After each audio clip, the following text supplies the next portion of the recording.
ওরে আবু মাহজুরা, কেমন দেখা যায় তোমারে, তুমি সামনের চুল কাটো না কেন? আবু মাহজুরা বলে, আমি হাঁটু গেড়ে পেয়ারা নবীর সামনে বসেছিলাম, আমার এই মাথার চুলের মধ্যে মুবারক হাত লাগিয়ে বিশ্বনবী নিজে আমাকে আজানের প্রতিটা বাক্য শিক্ষা দিয়েছেন। বিশ্বনবীর মোবারক হাত, পবিত্র হাত আমার মাথার চুলের যেই জায়গায় লেগেছে, আমি চাই ওই চুলগুলা নিয়ে আমি আমার কবরের ভিতরে যাব। সাইয়েদনা আবু মাহজুরা রাদিয়াল্লাহু তাআলা আনহু ইন্তেকালের আগের পর্যন্ত মাথার সামনের চুলগুলা কাটে নাই। আজারি সাহেবের আগমন আদ্দিন ফাউন্ডেশনের পক্ষ থেকে।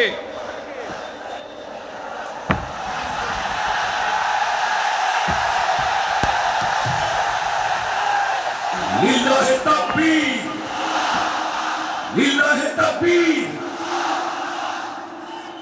মিজান ভাইয়ের আগমন, শুভেচ্ছা স্বাগতম। মিজান ভাইয়ের আগমন, লিল্লাহে তাকবীর, লিল্লাহে তাকবীর। সম্মানিত হাজিরিন, আপনারা ভালো আছেন সবাই? শীতে কষ্ট হচ্ছে না? মাশাআল্লাহ। 3 দিন ব্যাপী তাফসিরুল কোরআনের প্রোগ্রামের সমাপনী রজনী আজকে। আমি খুব লম্বা সময় নিব না, এটা তো আমার বিভাগীয় প্রোগ্রাম, খুলনা বিভাগের প্রোগ্রাম পেয়ে গেছে যশোর। মাশাআল্লাহ, 9টা প্যান্ডেল আছে, এখানে ধাক্কাধাক্কির কোনো মানি হয় না। তোমরা ধাক্কাধাক্কি করবা, এই জন্য প্যান্ডেল করা হয় নাই 9টা। বসো, কোনো কথা নাই। অনেক আলোচনা হয়েছে 3 দিন ব্যাপী। দেশ বরেণ্য প্রথিতযশা ওলামায়ে হযরতের মুখে আপনারা অসংখ্য কথা শুনেছেন। আমলের জন্য এগুলোই যথেষ্ট, নতুন করে আমার বলার কিছুর দরকার নাই। নতুন করে উপস্থাপনের মতো বলার মতো আমার কাছে কিছু নাইও। যা বলার 1500 বছর আগে আল্লাহ তাআলা উম্মাকে বলে দিয়েছেন, ঠিক কিনা? এমন কিতাব দান করেছে যে কিতাবে ভুল নাই, যতই পড়ি ততই শেখা যায়।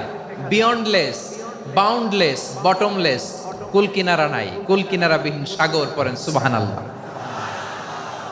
আসুন এখানে আসার, বসার, এই প্রোগ্রামে অংশগ্রহণ করার উদ্দেশ্যকে, নিয়তকে আমরা খালেস করে নেই। আজকে আমরা যা শুনবো, শিখবো, আমলের নিয়তে শুনবো, ঠিক কিনা বলেন? শেষ পর্যন্ত নীরবতা বজায় রাখবো। আমি উঠবো, আপনারা উঠবেন। এর আগে ওঠা যাবে না। স্কেজিউলে একটু চেঞ্জ এসেছে, এশার সালাত হয়নি।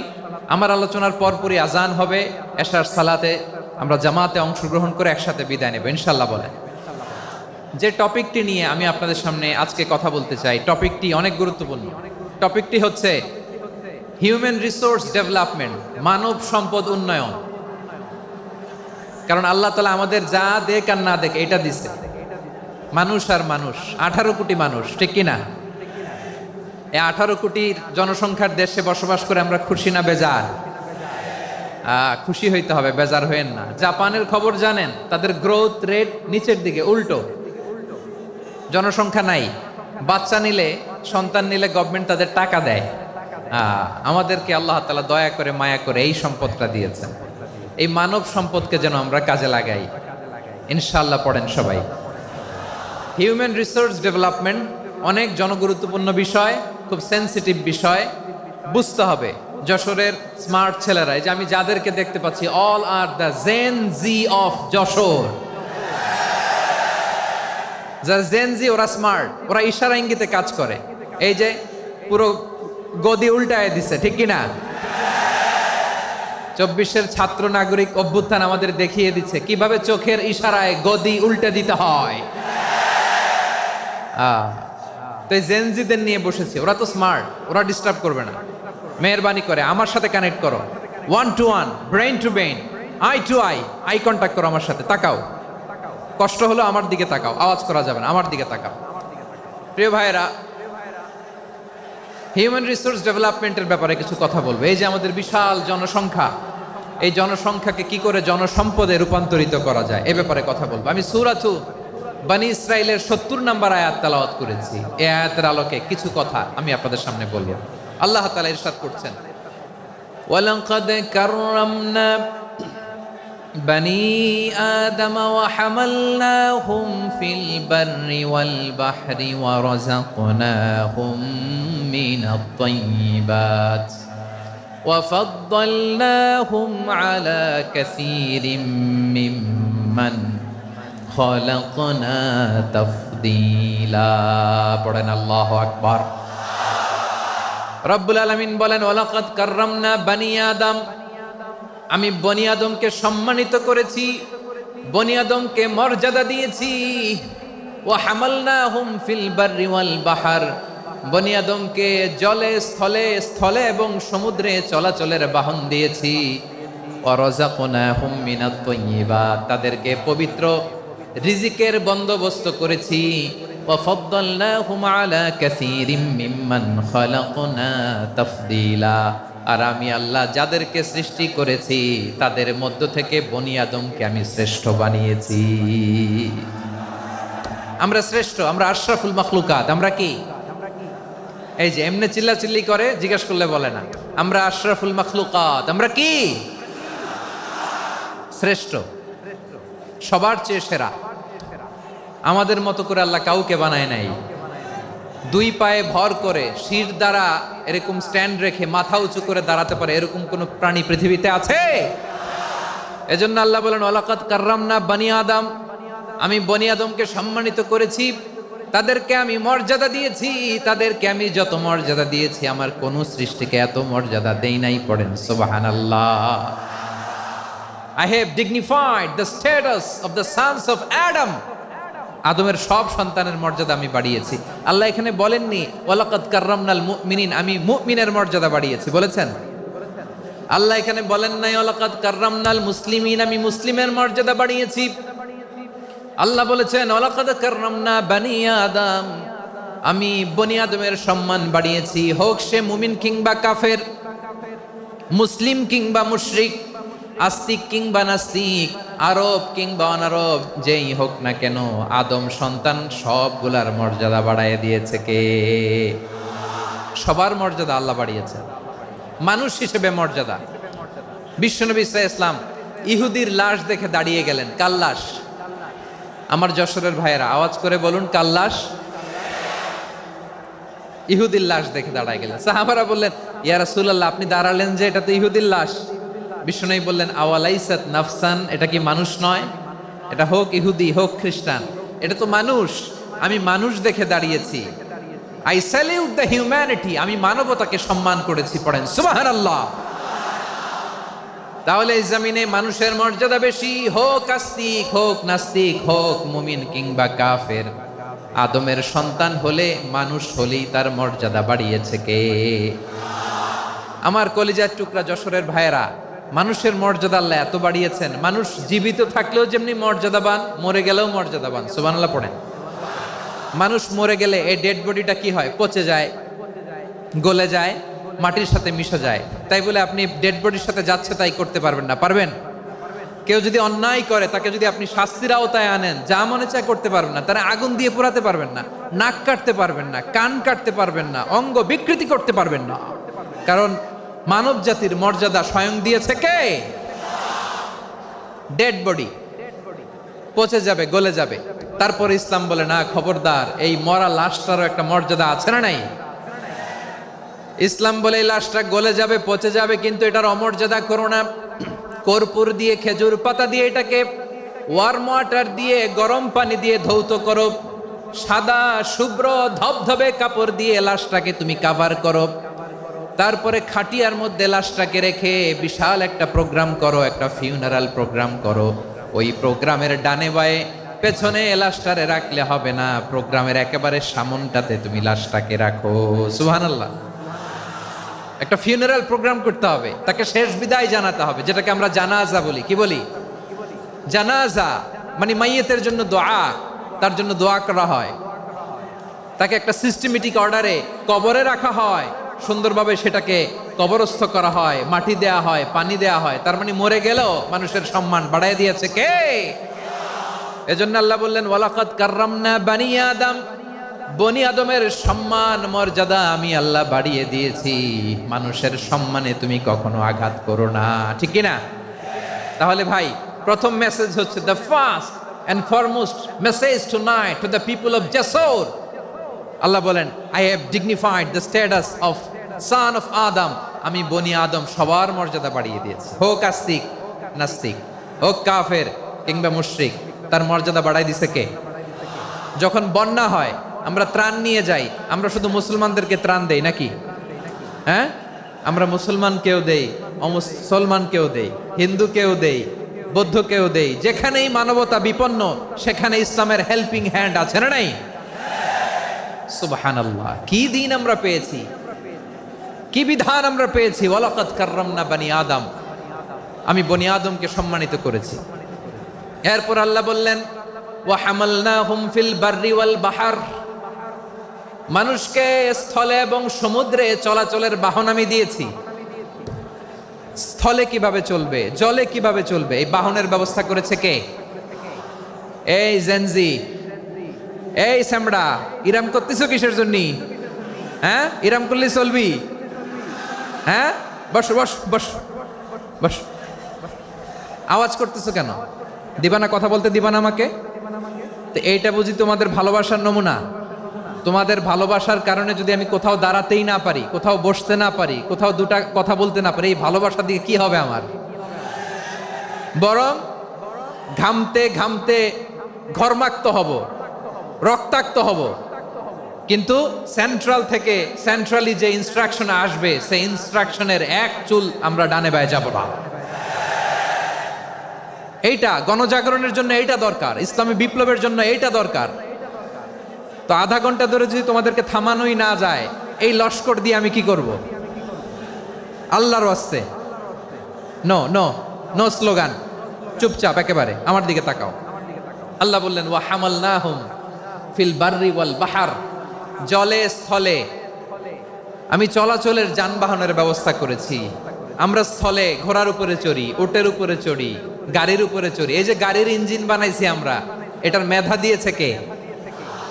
আবার সাগরের মধ্যে আমরা নৌযান, জলযান, বড় বড় জাহাজ দিয়ে এক মহাদেশ থেকে আরেক মহাদেশ যাই, এক দেশ থেকে মালামালগুলো আরেক দেশে পাঠাই। সাগরের ভেতরে নৌকাগুলোরে ধরে রাখলো কে? ওয়াল ফুলকিল্লাতি তাজরি ফিল বাহরি বিমা ইয়ানফাউন নাস, মানুষের উপকার আছে এরকম সরঞ্জামাদি নিয়ে সাগরের উপরে বিশাল বিশাল জলযানগুলো চলে। এগুলো ডুবে যায় না, কাত হয়ে যায় না, পড়ে যায় না। এগুলোকে স্থিতিস্থাপকতাকে ঠিক করে রাখলো কে?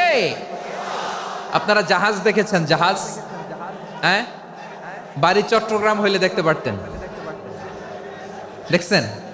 বিশাল বিশাল জাহাজ, বিশাল জাহাজ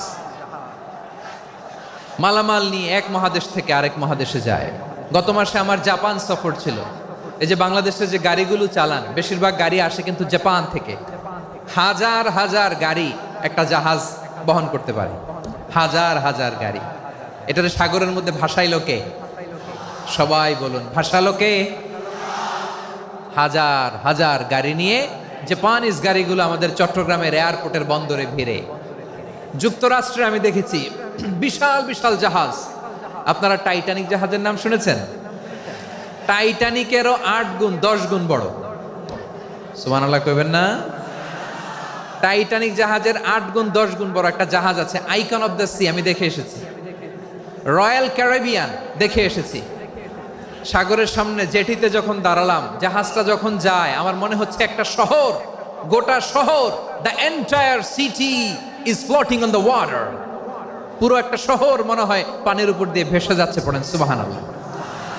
এই যে আইকন অফ দ্য সি, এই ক্রুজ, এই জাহাজটা, এটার ভিতরে স্টেডিয়াম আছে। কিসের ভিতরে স্টেডিয়াম? কথা বুঝে নাই বোধহয়। স্টেডিয়াম কিসের ভিতর? সুইমিং পুল আছে, শপিং মল আছে, রেস্টুরেন্ট আছে, ক্লাব আছে, 3000 4000 রুম বিশিষ্ট, কক্ষ বিশিষ্ট হোটেল আছে। এই সবগুলোর নিয়ে এগুলো চলে সাগরের এই দোলার মধ্যে, জলোচ্ছ্বাসের মধ্যে। এই সাগরের ভেতরে এই জাহাজগুলোর ভাষায় রাখছে কে? সূরাতুর রহমানে আল্লাহ তাআলা বললেন, ওয়ালাহুল জাওয়ারিল মুনশাআতু ফিল বাহরি কাল আ'লাম ফাবিআইয়ি আলা, সবাই পড়েন ফাবিআইয়ি আলাই রাব্বিকুমা তুকাযযিবান। পাহাড় সম বড় বড় জাহাজগুলো মাল বোঝাই করে সাগরের মধ্যে ভেসে বেড়ায়, এগুলো দিয়ে মালামাল বহন করা যায়। মানুষরা এক দেশ থেকে আরেক দেশে যায়, এই জাহাজগুলোর সাগরের ভেতরে ভাসায় রাখলো কে? এই আয়াতের ভেতরে আল্লাহ তাআলা সূরাত বানী ইসরাঈলের এই চমৎকার আয়াতের ভেতরে আল্লাহ তাআলা বেসিকলি মানব জাতির প্রতি তার 4টি স্পেশাল অনুগ্রহের কথা বলেছেন। কয়টি? 2টা বলে ফেলছি। 1 নাম্বার ওয়ালাকাদ কাররামনা বানি আদম, আমি বনি আদমের সম্মান বাড়াইছি। নাকি মুসলমানদের? নাকি মুসল্লিদের? কার সম্মান বাড়িয়েছি? বনি আদমের। তাহলে human dignity, the first part of the verse talks about the human dignity. 2 number অংশ আল্লাহ তাআলা বললেন ওয়া হামালনাহুম ফিল বাররি ওয়াল বাহর, স্থলে এবং সমুদ্রে আমি তাদের জন্য চলাচলের বাহন দিয়েছি। সুবহানাল্লাহ। তার মানে smooth movement on land and sea, জলে এবং স্থলে যাতে আমরা স্মুথলি মুভ করতে পারি আল্লাহ তাআলা দিয়েছেন। 3 নম্বরে আল্লাহ তাআলা বললেন ওয়া রাযাকনাহুম মিনাত তাইয়্যিবাত, মানুষের জন্য আমি পবিত্র রিজিকের ব্যবস্থা করেছি। জলে এবং স্থলে যত প্রাণী আছে সবগুলা প্রাণীকে রিজিক দেয় কে? আমাদেরকে রিজিক দেয় কে? সাগরের মাছগুলোকে, বড় বড় তিমি মাছগুলোরে রিজিক দেয় কে? বাতাসের মধ্যে ভেসে বেড়ানো বড় বড় পাখিগুলো, স্ক্যান্ডিনেভিয়ান কান্ট্রি থেকে লক্ষ লক্ষ কোটি কোটি পাখিগুলো যে এক দেশ থেকে আরেক দেশে ট্রান্সফার হয়, এগুলোর রিজিক দেয় কে? রব্বুল আলামিন বলেন ওয়ামা মিন দাব্বাতিন ফিল আরদি ইল্লা আলাল্লাহি রিজকুহা ওয়া ইয়ালামু মুস্তাকাররাহা ওয়া মুস্তাওদাআহা কুল্লুম ফি কিতাবিম মুবিন। আল্লাহু আকবার। রব্বুল আলামিন বলেন ভূপৃষ্ঠে বিচরণশীল যত প্রাণী আছে সব প্রাণীগুলোকে আমি আল্লাহ আমার নিজের কুদরতে রিজিকের বন্দোবস্ত করি। এই প্রাণীগুলো কোথায় থাকে, কোথায় যায়, সব জায়গায় আমি রিজিক পৌঁছে দেই। রিজিক কেউ দিতে পারে না, রিজিকের মালিক কে? রিজিকের মালিক তিনি আল্লাহ। এজন্য আল্লাহ তাআলা বললেন ওয়া রাযাকনাহুম মিনাত তাইয়্যিবাত। এরপর আল্লাহ বললেন ওয়া ফাদ্দালনাহুম আলা কাসীরিম মিম্মান খালাকনা তাফদীলা। আমি যত প্রাণী সৃষ্টি করেছি সকল প্রাণীর মধ্যে মানুষের মর্যাদা শ্রেষ্ঠত্ব আমি দিয়েছি। সুবহানাল্লাহ পড়েন। তাহলে 1 নম্বরে আল্লাহ বললেন আমি বনি আদমের মর্যাদা বাড়ালাম। এরপরে বললেন স্থলে এবং সমুদ্রে চলাচলের জন্য যানবাহন দিলাম। 3 নম্বরে আল্লাহ বললেন পবিত্র রিজিকের ব্যবস্থা করে দিলাম। এরপরে আল্লাহ বললেন যত প্রাণী আছে, সৃষ্টি আছে, সবগুলার উপরে আমি মানুষকে শ্রেষ্ঠত্ব দিলাম। সুবহানাল্লাহ। তাহলে সবচেয়ে বেশি শ্রেষ্ঠত্ব মানুষের। কার? মানুষের। শুধু তাই নয় প্রিয় ভাইরা, আকাশ এবং জমিনে যা কিছু আছে সবকিছু মানুষের জন্য, মানুষের কল্যাণে, মানুষের প্রয়োজনে, মানুষের বশীভূত করে সৃষ্টি করেছেন কে?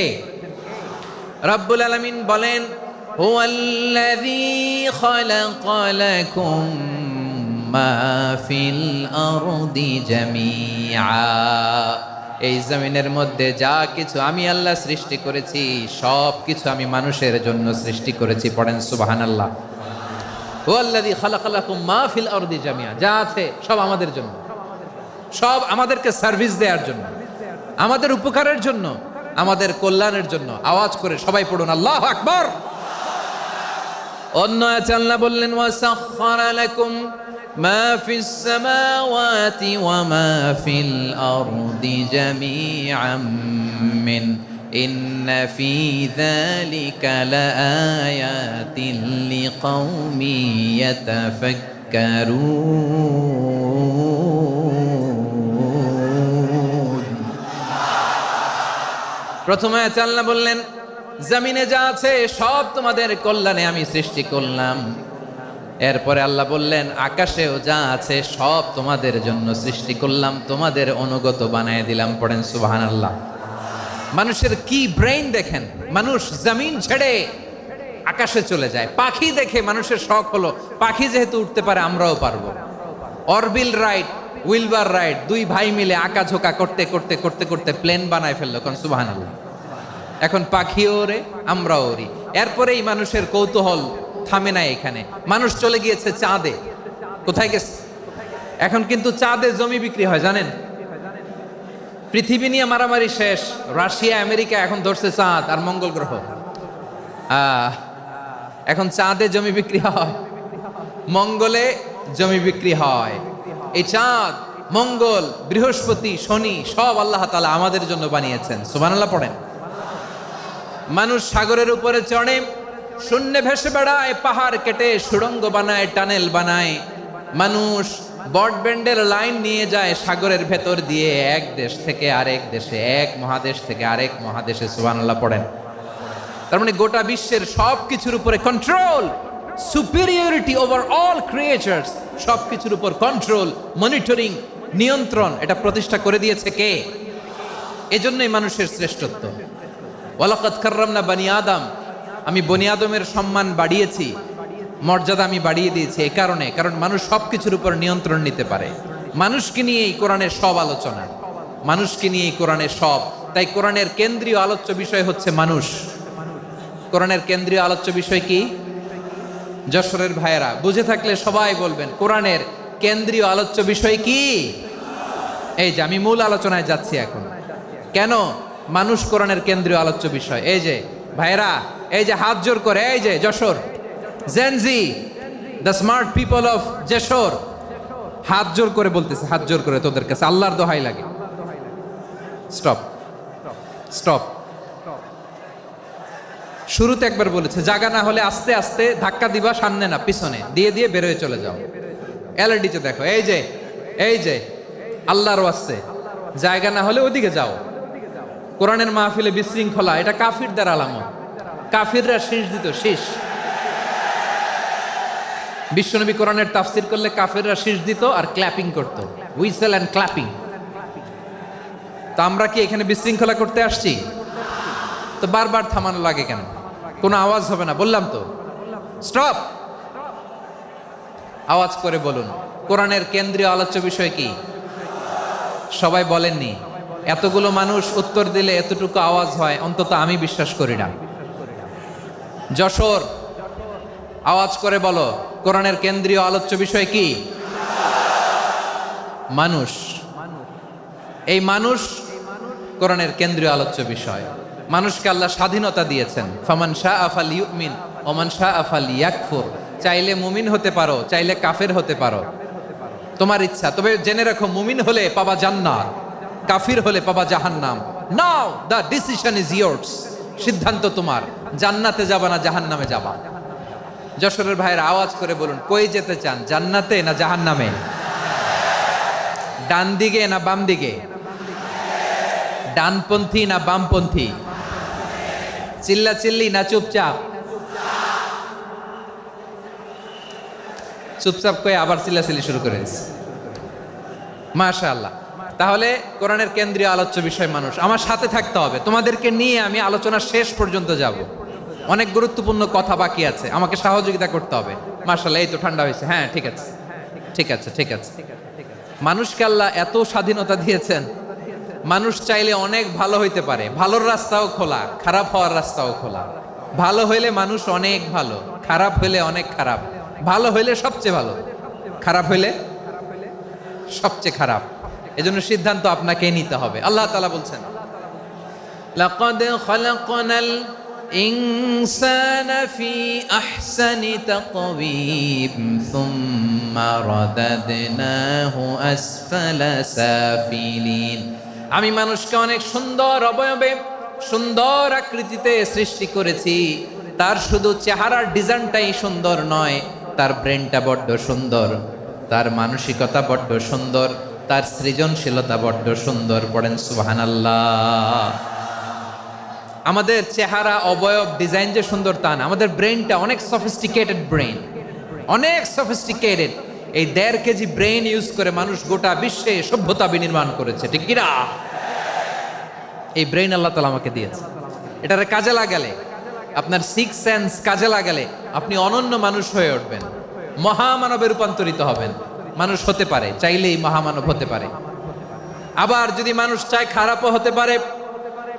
আল্লাহ বললেন শুধু ভালোই না, ভালো হতে চাইলে অনেক ভালো তুমি হতে পারো, আবার খারাপ হতে চাইলে অনেক খারাপ তুমি হতে পারো। সুম্মা রাদাদনাহু আসফালা সাফিলিন।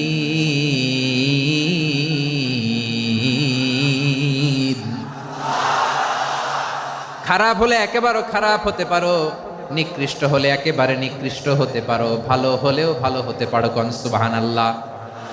এবার আওয়াজ করে বলুন, ভালো হতে চাই না খারাপ, শ্রেষ্ঠ না নিকৃষ্ট? মানুষ ভালো হলে মানুষ ফেরেশতার চেয়েও ভালো, মানুষ খারাপ হলে সে পশুর চেয়েও খারাপ। কথা ঠিক কিনা বলেন? ভালো হলে ফেরেশতার চেয়েও ভালো, খারাপ হলে পশুর চেয়েও নিকৃষ্ট। তার মানে শ্রেষ্ঠত্বে মানুষ, শ্রেষ্ঠত্বে ফেরেশতাকে হার মানায়, আর অধপতনে শ্রেষ্ঠত্বে ফেরেশতাকে ছাড়িয়ে যায়, আর অধপতনে পশুকেও হার মানায়। আই রিপিট, আমি আবারও বলছি, মানুষ শ্রেষ্ঠত্বে ফেরেশতাকে ছাড়িয়ে যায়, আর অধপতনে সে পশুকেও হার মানায়। আওয়াজ করে বলতে হবে ঠিক কি না?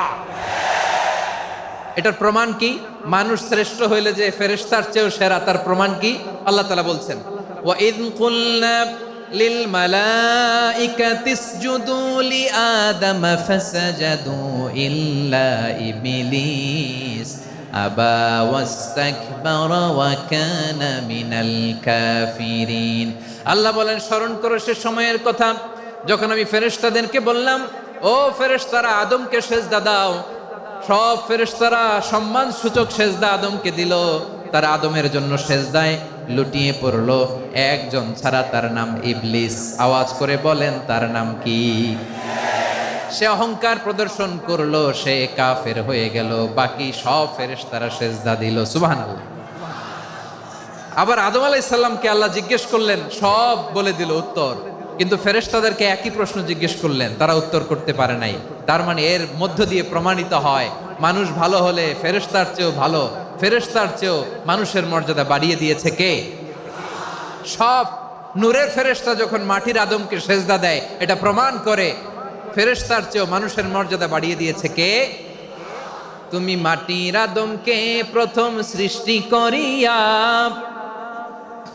ঘোষণা করিয়া দিলে শ্রেষ্ঠ বলিয়া, তাই তো নূরের ফেরেশতা করে আদমকে সেজদা। ঠিক কিনা বলেন?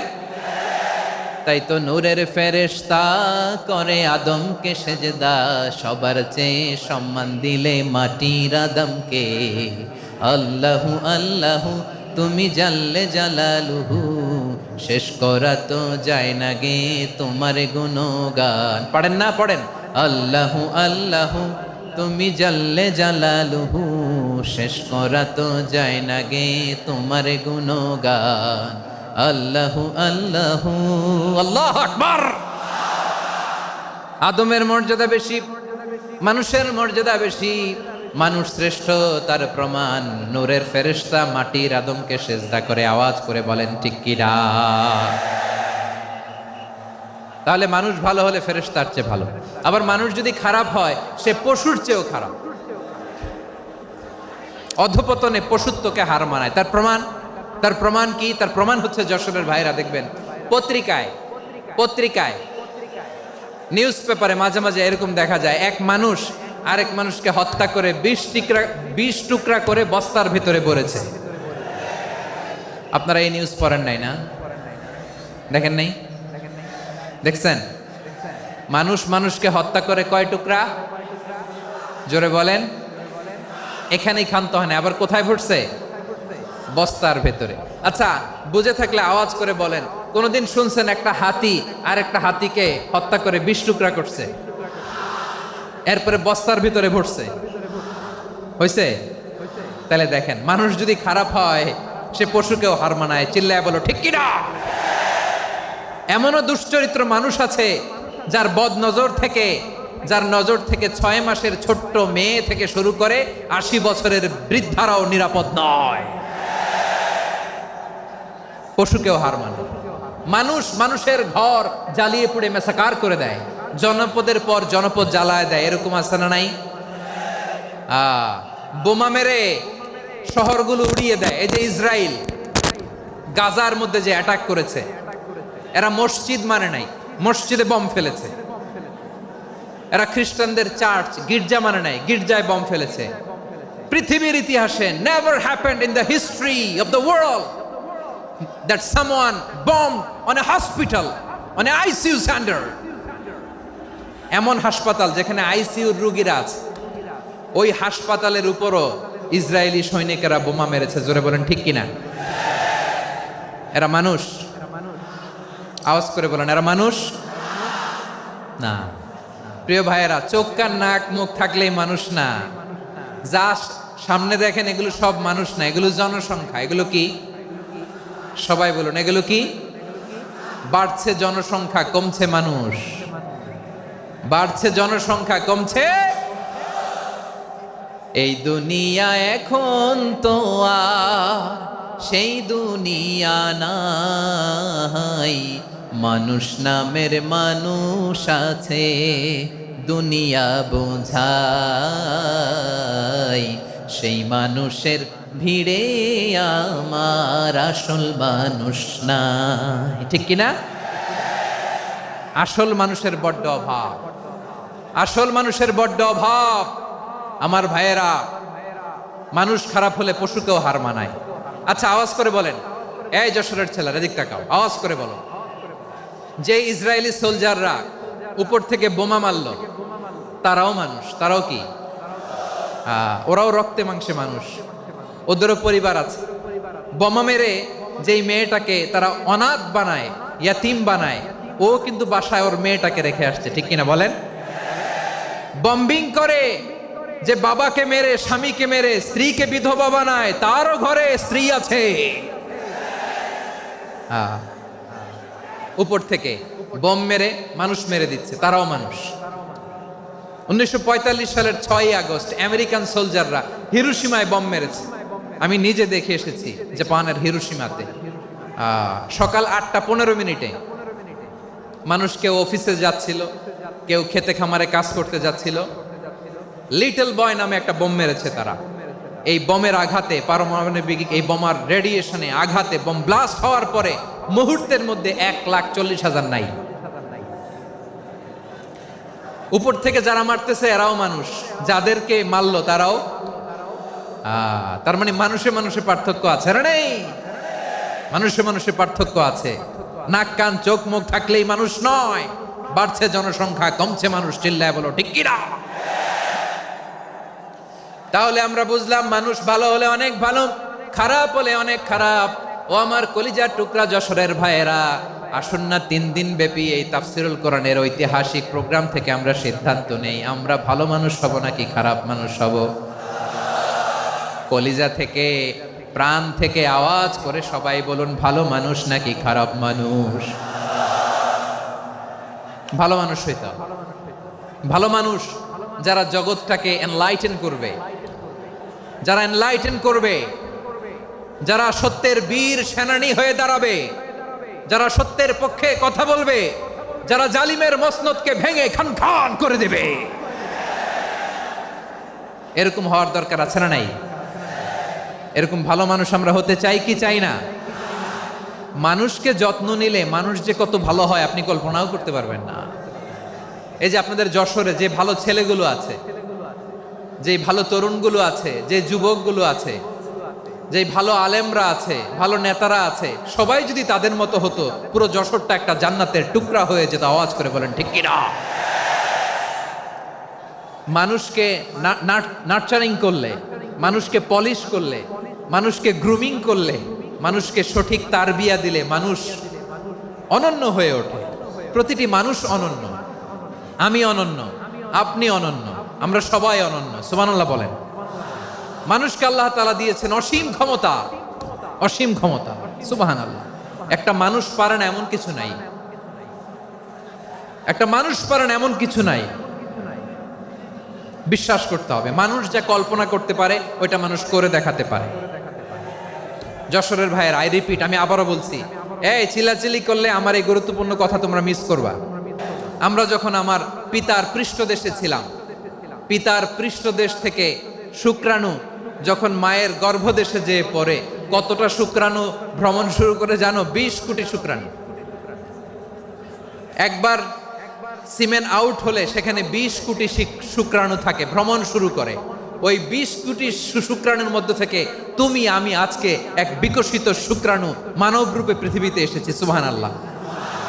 ওই 20 কোটি শুক্রাণুর প্রতিযোগিতায় সবাইরে পেছনে ফেলে সেদিন আমি সফল হয়েছিলাম, সেদিন আমি বিজয়ী হয়েছিলাম।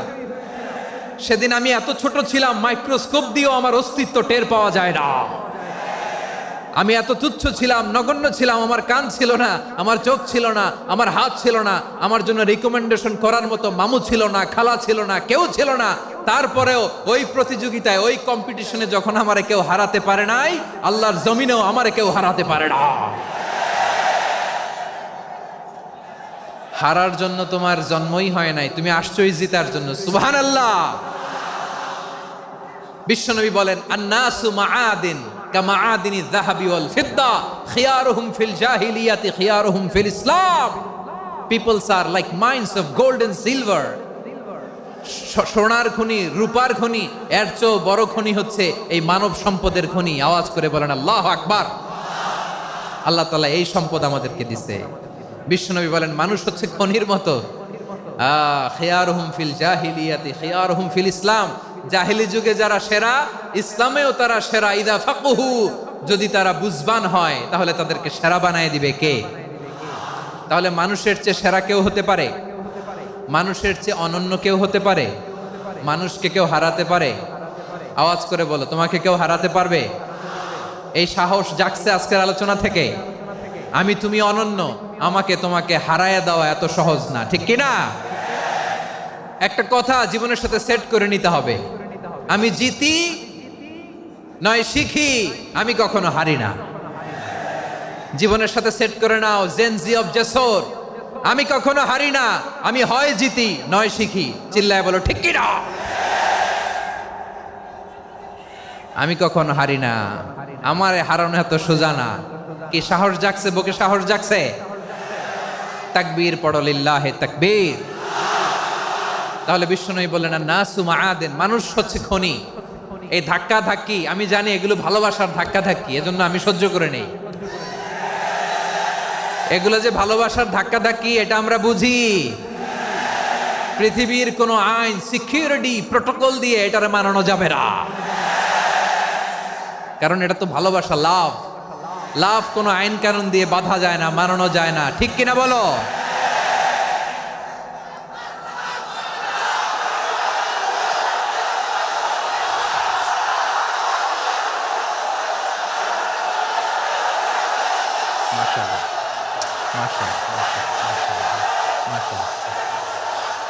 ঠিক আছে, বসুন বসুন বসুন। আল নাসু মাআদিন, মানুষ হচ্ছে খনি। এই খনির যত্ন নিতে হবে। আমার মা বাবা যারা এসেছেন, আপনার ছেলে মেয়ের যত্ন নেন। আপনার ছেলের মধ্যে যে কি পটেনশিয়াল আপনি জানেন না। আপনার এই ছোট্ট অবুজ ছেলেটাই আগামী দিনের শায়েখ আহমদুল্লাহ হবে। আপনার হেফজখানায় পড়া ওই ছোট্ট ছেলেটাই আগামী দিনের আল্লামা মামুনুল হক হবে। আপনার ওই ছেলেটা আমির হামজা হবে, আব্দুল হাই সাইফুল্লাহ হবে। এভাবে বড় বড় আলেম হবে, তারা যুগশ্রেষ্ঠ আলেম হবে। সেই একদিন এই বাংলাদেশের পার্লামেন্টে যে বক্তব্য দিয়ে যশোরের পক্ষে কথা বলবে। আপনি জানেন না, কাউকে ছোট করবেন না আপনি, ওর কনফিডেন্স আপনি কমাবেন না, আপনি কমাতে পারেন না। প্যান্ডেলে আমার যে মা বোনেরা আছেন, ছেলে মেয়েদেরকে কখনো ছোট করে কথা বলবেন না। ও যে কোথায় যাবে আপনি জানেন না, আপনি মা হয়ে তাকে সাহস দিবেন, তার কল্পনার জগৎটাকে সাজাতে তাকে উৎসাহিত করবেন, ঠিক কিনা বলেন? আর আমার প্যান্ডেলের আমার প্রিয় শ্রদ্ধাশীলা মায়েরা বোনেরা, আপনারা তো আরো দামি সম্পদ। বিশ্বনবী বলেন, আর দুনিয়া কুল্লুহা মাতা। আল্লাহ আল্লাহ আল্লাহ, বিশ্বনবীর কথার ওজন দেখেন, আর দুনিয়া কুল্লুহা মাতা ওয়া খায়রু মাতা'আদ দুনিয়াল মারআতুস সালিহা। বিশ্বনবী বলেন, দুনিয়ায় যা দেখো সব আল্লাহর দেওয়া অ্যাসেট, মানে সম্পদ। আর এত অ্যাসেটের ভিড়ে সবচাইতে শ্রেষ্ঠ সম্পদ হচ্ছে নেককার নারী। সুবহানাল্লাহ। ভাইয়েরা, বোনের সাথে খারাপ আচরণ করো না। সন্তান, মায়ের সাথে খারাপ আচরণ করো না। আমাদের মায়েরা আমাদের asset, they are our priceless asset. কারণ এই মায়েদের পেটে এসেছে আল্লাহর ওলিরা, এই মায়েদের পেটে এসেছে খান জাহান আলী, এই মায়ের পেটে এসেছে শাহজালাল ইয়ামানি, এই মায়ের পেটে এসেছে আল্লাহর সব নবীরা। নাকি নবীরা আকাশ থেকে ধপ করে জমিনে নেমে আসছে? মায়ের পেটে আসছে। এই মায়ের পেটগুলো খনি। আমার সম্মানিতা মায়েরা, বোনেরা, নিজেকে ইসলাম দিয়ে সাজান, নিজেকে ইসলাম দিয়ে সাজান, নিজেকে পবিত্র রাখুন, নিজের আব্রু ইমান ইজ্জতের হেফাজত করুন, কোরআন পড়ুন, সুন্নাহ পড়ুন। আপনি জানেন না আপনার গর্ভে কে আসছে, কোন ক্ষণজন্মা পুরুষকে আল্লাহ তাআলা আপনার গর্ভে পাঠাবে আপনি জানেন না। মায়েরা, নিজেদেরকে পবিত্র রাখুন, ইসলাম চর্চা করুন, কোরআন চর্চা করুন, নৈতিকতা দিয়ে নিজেকে সাজান। যশোরের জেনজি, নিজেদেরকে প্রস্তুত রাখো আগামীর বাংলাদেশের জন্য। নৈতিকতা, মোরালিটি, ভ্যালিউজ দিয়ে নিজেকে সাজাও, ইসলাম দিয়ে নিজেকে সাজাও। কারণ আগামীর বাংলাদেশ ইসলামের বাংলাদেশ। বাংলাদেশের আসল পরিচয় ইসলাম। বাংলাদেশের আসল পরিচয় কি? সবাই বলে না। বাংলাদেশের আসল পরিচয় কি? এই ইসলাম নিয়ে আমরা সংসদ ভবন সাজাবো, রাজি আছি না নাই? শেকড় ভুলে যাওয়া যাবে না। আমরা ধাপে ধাপে শারিয়া আইনের দিকে যাব ইনশাআল্লাহ, কিন্তু জঙ্গিবাদ দিয়ে নয়, কট্টর পন্থা দিয়ে নয়।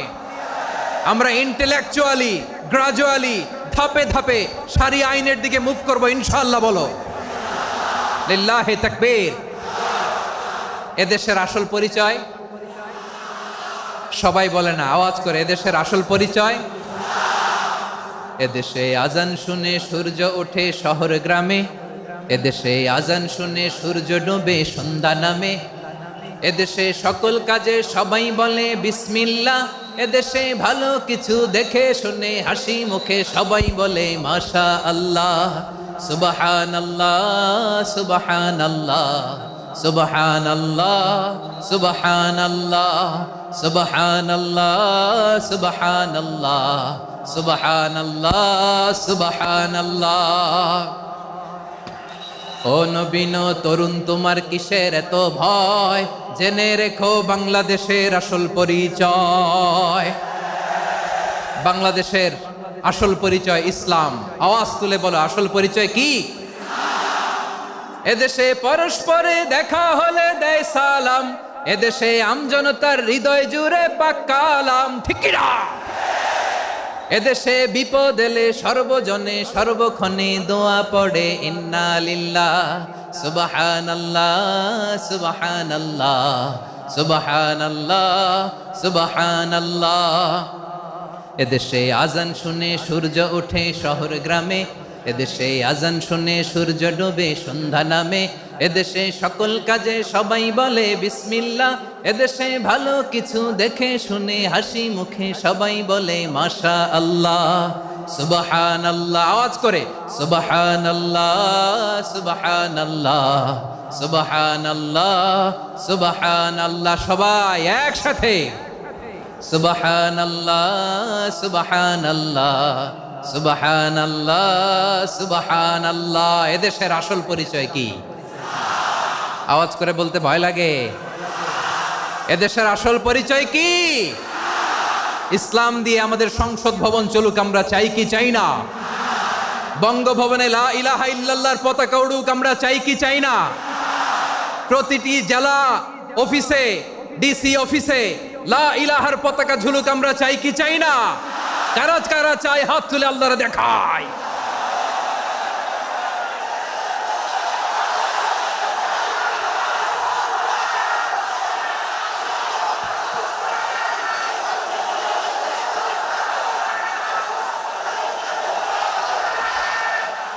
মাশাআল্লাহ, মাশাআল্লাহ, মাশাআল্লাহ, মাশাআল্লাহ।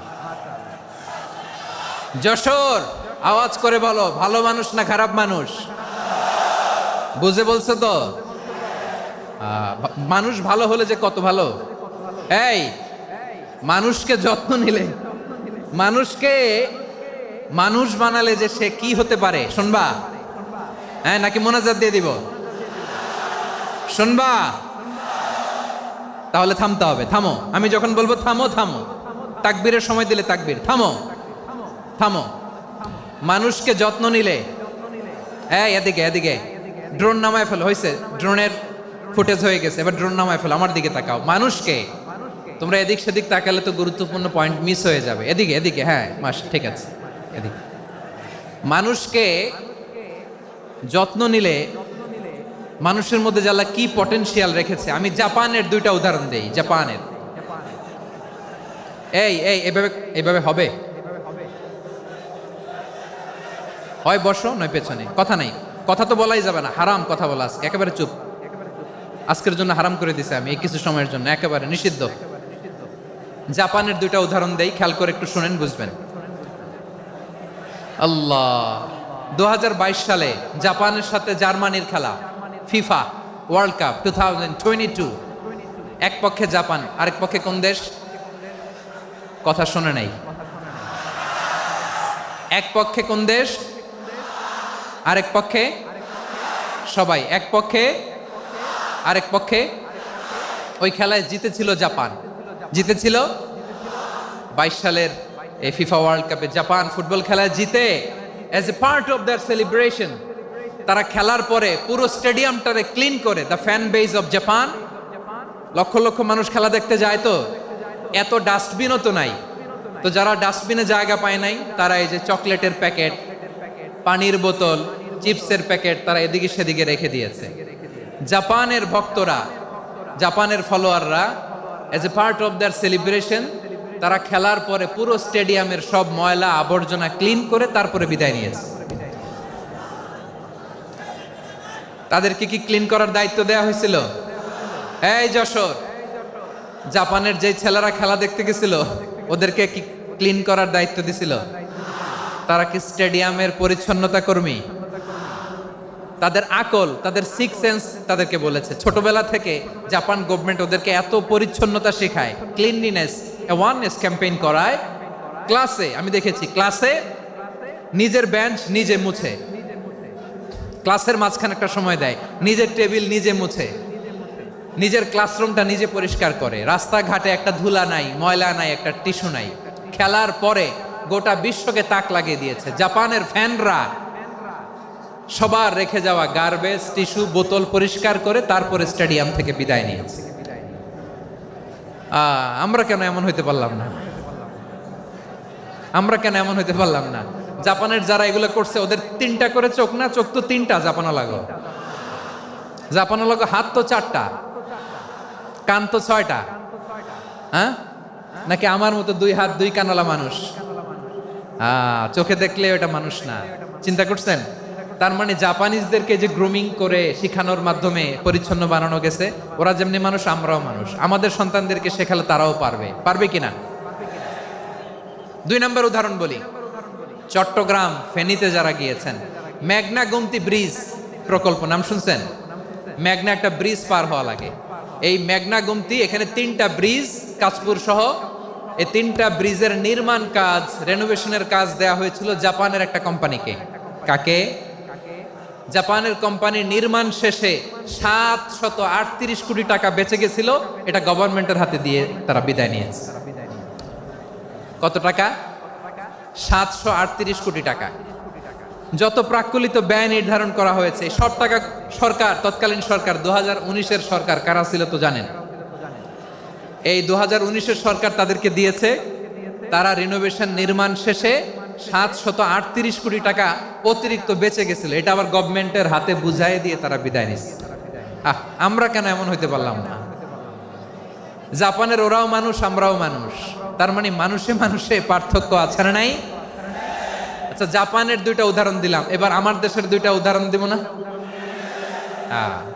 বাংলাদেশের দুটা উদাহরণ দেয়। 1 নম্বর উদাহরণ, গত সপ্তাহে আপনারা জানেন কক্সবাজার আমার একটা প্রোগ্রাম ছিল, তো হেলিকপ্টারে গিয়েছিলাম। ফেনী জেলা যখন পার হচ্ছি আমি দেখলাম 3টা উইন্ডমিল চিনেন তো, বিশাল পিলার, 3টা-4টা পাখা থাকে, বায়ু বিদ্যুৎ কেন্দ্র, বাংলাদেশের প্রথম বায়ু বিদ্যুৎ কেন্দ্র এটা, মুহুরী প্রজেক্ট বলে এটা সম্ভবত, মুহুরী প্রজেক্ট। তো সাগরের বাতাসের ঝাপটায় এটা ঘুরে এনার্জি হয়, ইলেকট্রিসিটি উৎপাদন হয়। তো আমি পাইলটকে বললাম, ভাই এগুলো থেকে কেমন ইলেকট্রিসিটি উৎপাদন হয়? কয় হুজুর একটুও হয় না, কিছুই হয় না। কিছুই হয় না মানে? বলে হুজুর বাংলাদেশে যত উইন্ডমিল আছে এটার পাখা একটাও ঘুরে না। আল্লাহ, বলেন কি? তাহলে এই যে কোটি কোটি টাকা ব্যয় করে যে উইন্ডমিল, কয় হুজুর ভিতরে ফিটফাট, উপরে ফিটফাট, ভিতরে সদরঘাট। তার মানে কোটি কোটি টাকা দিয়ে এই উইন্ডমিল বানায়, এখানে কিছু নাই। দুর্নীতির আড্ডাখানা, আখড়াখানা বাংলাদেশ, ঠিক কিনা বলেন? হায় রে, জাপানিজরাও মানুষ, আমরাও মানুষ। আমার এক নিকটাত্মীয় সরকারি চাকরিজীবী, উনি আমাকে বললেন, বাংলাদেশের আর একটা উদাহরণ দেখি। উনি আমাকে বললেন যে প্রতি বছর আমাদের অফিসের ফার্নিচার চেঞ্জ করে। আমি বললাম প্রতি বছর ফার্নিচার চেঞ্জ করে কেন? বলে যে ফার্নিচার নতুন পারচেজ করলেই তো এখানে টাকা, নতুন কিনতে পারলেই টাকা, নতুন উন্নয়নের সবক শোনাতে পারলেই টাকা। প্রথম আলোর রিপোর্ট, কি আলো? প্রথম আলোর রিপোর্ট, গত 15 বছরে উন্নয়নের নামে লুটপাট হয়েছে প্রায় 3.25 লাখ কোটি টাকা।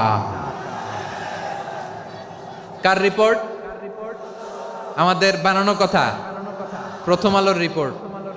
গত 15 বছরে কারা ছিল জানেন তো? হ্যাঁ, শুধু ওনাদেরকেই দোষ দিয়ে লাভ নাই। স্বাধীনতার পর থেকে শুধু শাসকের হাত বদল হয়েছে, আমরা কিছু পাই নাই, ঠিক কিনা বলেন? শুধু ওনাদের দোষ দিয়ে কি লাভ? একদল খাইছে, আরেক দল খাওয়ার জন্য রেডি হয়ে আছে। আমরা এরকম চাই না। আমরা চাই স্বাধীন সার্বভৌম বাংলাদেশ, আমরা চাই দুর্নীতিমুক্ত বাংলাদেশ। আমি নিউজটা যে কতবার পড়লাম, এটা কি সম্ভব? 3.25 লাখ কোটি টাকা লুটপাট, মানে লুটপাট করতে করতে এদেশের জনগণকে ফুটপাতে বসাই দিচ্ছে। প্রিয় ভাইয়েরা, তাহলে জাপানের মানুষও মানুষ, আমরাও মানুষ। সিদ্ধান্ত আপনার, কোন মানুষ হবেন, ভালো মানুষ না খারাপ মানুষ? আজকের আলোচনার বিষয় হচ্ছে মানব সম্পদের উন্নয়ন, human resource development. It's a process to increase the capacity of knowledge, skill, capacity of the people of a country. একটা দেশের মানুষের জ্ঞান, তাদের দক্ষতা কি করে বাড়ানো যায়, বাড়িয়ে দেশের উন্নয়ন করানো যায়, এটাই হচ্ছে মানব সম্পদ উন্নয়নের মূল কথা। তাহলে মানব সম্পদ হচ্ছে একটা দেশের সবচাইতে শক্তিশালী পুঁজি। প্রাকৃতিক সম্পদ, খনিজ সম্পদের চেয়েও দামি হচ্ছে মানব সম্পদ। আমার প্রিয় যশোর, প্রাকৃতিক সম্পদ, খনিজ সম্পদের চেয়ে দামি সম্পদ কি সম্পদ? আল্লাহ তাআলা দয়া করে আমাদেরকে এই মানব সম্পদ দিয়েছেন। আসুন আমাদের এই মানুষগুলোকে আমরা সোনার মানুষ বানাই। রাজি আছেন তো সবাই? রাজি আছেন? মানুষ পারে না এমন কোনো কিছু নাই, চাইলে সব পারে। এজন্য মানুষকে তারবিয়া দিতে হবে, যথাযথভাবে তাদেরকে গড়তে হবে। আসুন আমরা সিরাতের আয়নায় বিশ্বনবীর জীবনী থেকে দেখি তিনি কিভাবে হিউম্যান রিসোর্সকে ম্যানেজ করতেন।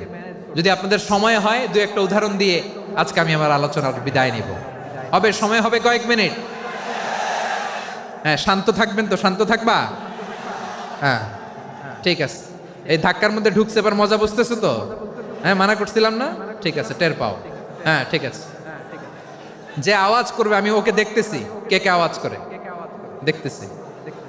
শেষ কথা, শেষের দিকে চলে আসছি। বিষ্ণু ইসলাম কিভাবে হিউম্যান রিসোর্সকে ম্যানেজ করতেন, মজার কথা আছে কয়েকটা, বলে বিদায় নেব। বিশ্বনবী কিভাবে এই মানব সম্পদকে ম্যানেজ করতেন? বিশ্বনবী he was a very good talent hunter, চৌকস ট্যালেন্ট হান্টার ছিল। কার মধ্যে কি ট্যালেন্ট আছে দেখলেই বুঝে ফেলতেন। সুবহানাল্লাহ পড়বেন না? কি নবী আমরা পেয়েছি! He was a very good talent hunter. আমার নবী তিনি চৌকস ট্যালেন্ট হান্টার ছিলেন। কার মধ্যে কি প্রতিভা বের করতেন, ওই প্রতিভাকে ইসলামের কল্যাণে কাজে লাগাতেন। সুবহানাল্লাহ বলেন। যাকে যেই জায়গায় সেট করলে ভালো হবে তাকে ওই জায়গায় সেট করতেন। কয়েকজন সাহাবীর জীবনী শোনাই। আবু মাহজুরা রাদিয়াল্লাহু তাআলা আনহু, মক্কার মুয়াজ্জিন, আগে ছিল মুশরিক, পরে হয়েছে মুমিন। উনি কিভাবে মুমিন হইলেন এই ঘটনাটা একটু আপনাদের শোনাতে চাই। তা আপনাদের তো সময় নাই হাতে, হ্যাঁ সময় আছে? এই জেনজি শেষ করে দিল আজকের প্রোগ্রামটা। 1 ঘন্টা ধাক্কা ধাক্কি করে কেমনে দাঁড়ায় আছে আমি বুঝলাম না।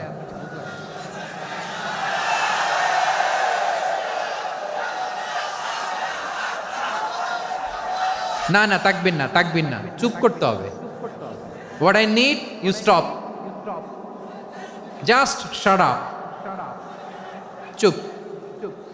হ্যাঁ ঠিক আছে, এভাবে। আবু মাহজুরা রাদিয়াল্লাহু তাআলা আনহু কিভাবে মুসলিম হলেন আওয়াজ করে শুনেন। হুনাইনের যুদ্ধ 8ম হিজরি, বিষ্ণু ঈসা ইসলাম হুনাইনের যুদ্ধ শেষে ফিরতেছেন। পথিমধ্যে বেলাল রাদিয়াল্লাহু তাআলা আনহু, এই যে আবার কথা, আই রে আল্লাহ রে, এখানে ধাক্কা ধাক্কি কেন? চলে যাও, পেছনে যাও, পেছনে যাও। কি আজীব তামাশা! যেখানে যায় এখানে ধাক্কা ধাক্কি, মারামারি, গায়ের উপরে, কাঁধের উপরে, শাউটিং। অনেক গুরুত্বপূর্ণ কথা পয়েন্ট করে নিয়ে আসে যে বলবো, এই শাউট করার কারণে প্রোগ্রামটাই নষ্ট করে দেয়। আসছে আমার ভালোবাসা দেখাইতে, প্রোগ্রামটাই শেষ করে দিয়ে চলে যায়। স্টপ। আবার কথা বল, স্টপ। হুনাইনের যুদ্ধে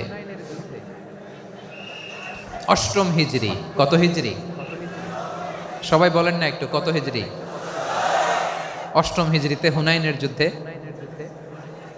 রাসূল সাল্লাল্লাহু আলাইহি ওয়াসাল্লাম ফিরে আসতেছেন মদিনায়। পথিমধ্যে বেলাল রাদিয়াল্লাহু তাআলা আনহু আজান দিচ্ছেন। কি দিচ্ছেন? তো পাশে ছিল মুশরিকদের একটা পল্লী, কিছু মুশরিক তরুণ, কিছু অমুসলিম কিশোর, তারা আজানকে ব্যঙ্গ করতেছে। আমাদের বাংলায় মুখ ভেঙ্গানো বলে আর কি। বেলাল রাদিয়াল্লাহু তাআলা আনহু আজান দিচ্ছেন, ওই বাচ্চাগুলো মুশরিক, তো ওরা আজানকে ব্যঙ্গ করতেছে, বিকৃতি করে ওরাও আজান দিচ্ছে। উদ্দেশ্য হচ্ছে আজানকে নিয়ে ঠাট্টা করা। উদ্দেশ্য কি? ঠাট্টা করা। ব্যাপারটা মনে কষ্ট পাওয়ার মতো ব্যাপার না? কিন্তু বিশ্বনবী ওইখানে দেখেন কি খুঁজলেন। বিশ্বনবী খেয়াল করলেন অমুসলিম কিশোরদের মধ্য থেকে একটা কিশোরের গলাটা বড় দরাজ গলা, কণ্ঠটা বড় সুন্দর। খেয়াল করে দেখলেন যে কিছু কিশোর বেলালের আজানকে ব্যঙ্গ করে, বিকৃতি করে, কিন্তু একজনের কণ্ঠ দেখতে পাচ্ছেন না এত দূরে, কিন্তু কণ্ঠটা বড় সুন্দর, দরাজ গলা। বিশ্বনবী সাহাবীদেরকে বললেন, ধরো এগুলারে, ধরো।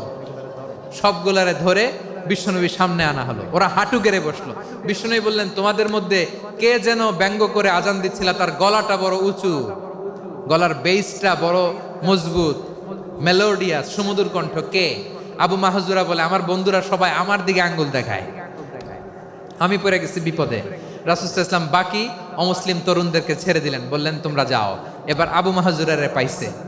আবু মাহজুরার চুলের মধ্যে হাত দিলেন বিশ্বনবী, মাথায় হাত দিয়ে বললেন, এবার আজান দাও দেখি।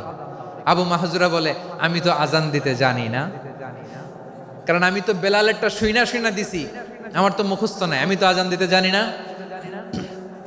বিশ্বনবী বললেন, জানো না? তাহলে আসো, আমি তোমারে শিখাই দেই। সুবহানাল্লাহ পড়েন। আবু মাহজুরা হাঁটু গেড়ে বসে, বিশ্বনবীর মোবারক হাত আবু মাহজুরার চুলের মধ্যে। বিশ্বনবী আজানের মুআল্লিম আবু মাহজুরাকে বলতেছে, ঠিক আছে তোমারে শিখাই দিচ্ছি, আমি যা যা বলবো আমার সাথে সাথে বলো, পারবা? আবু মাহজুরা বলে, পারবো। বিশ্বনবী আজান দিচ্ছেন মাথায় হাত দিয়ে, আল্লাহু আকবার,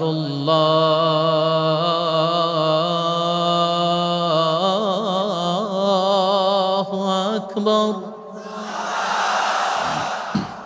আবু মাহজুরা এই বাক্যটা পড়লেন। বিশ্বনবী দ্বিতীয় বাক্য পড়তে আরম্ভ করলেন, আল্লাহু আকবার,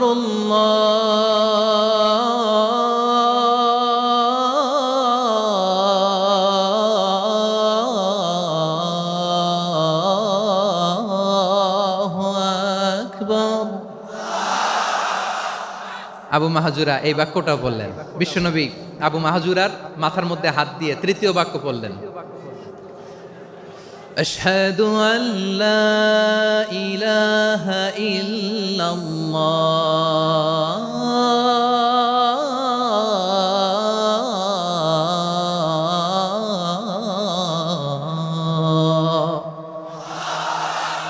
আবু মাহাজুরা তৃতীয় বাক্য পড়লেন। বিশ্বনবী একটা বাক্য পরে আবু মাহাজুরা পরে, বিশ্বনবী পরে আবু মাহাজুরা পরে। আবু মাহাজুরা কিন্তু অমুসলিম, মুশরিক। আবু মাহাজুরা বলে, এক একটা বাক্য পড়ি আমার কলিজাটা গলে ঠান্ডা হয়ে যায়। এতদিন মোহাম্মদকে গালি দিতাম, এখন মোহাম্মদ আমার মাথায় যখন হাত রাখছে আমার সারা শরীর ঠান্ডা হয়ে গেছে। বিশ্বনবী আজান শিখাচ্ছেন, একটা একটা বাক্য পড়ে আবু মাহাজুরাও পড়ে, বিশ্বনবী পড়ে আবু মাহাজুরাও পড়ে। পুরো বাক্যগুলো যখন শেষ, আজান শেষ, আবু মাহাজুরাও যখন পুরো আজান পড়লেন, আবু মাহাজুরা বললেন, এতদিন মোহাম্মদের চেহারা দেখলে আমার ঘৃণা লাগতো, আজ থেকে মোহাম্মদের চেহারার চেয়ে প্রিয় চেহারা আমার কাছে নাই। আবু মাহাজুরা বললেন, ও মুহাম্মদ, আজানের বাক্য তো আপনি আমারে শেখালেন, এখানেই শেষ করবেন না, আপনি আমারে পড়ায় দেন লা ইলাহা ইল্লাল্লাহু মুহাম্মাদুর রাসূলুল্লাহ সাল্লাল্লাহু আলাইহি ওয়াসাল্লাম। বিশ্বনবীর সাথে দাঁড়িয়ে উনি শাহাদা পড়ে মুসলমান হয়ে গেলেন। এবার আবু মাহাজুরা বলে, ইয়া রাসূলুল্লাহ, ইয়া হাবিবাল্লাহ, আমি মুমিন হয়েছি, মুসলমান হয়েছি, আপনার কাছ থেকে আজান শিখার সৌভাগ্য আমি লাভ করেছি গো নবী।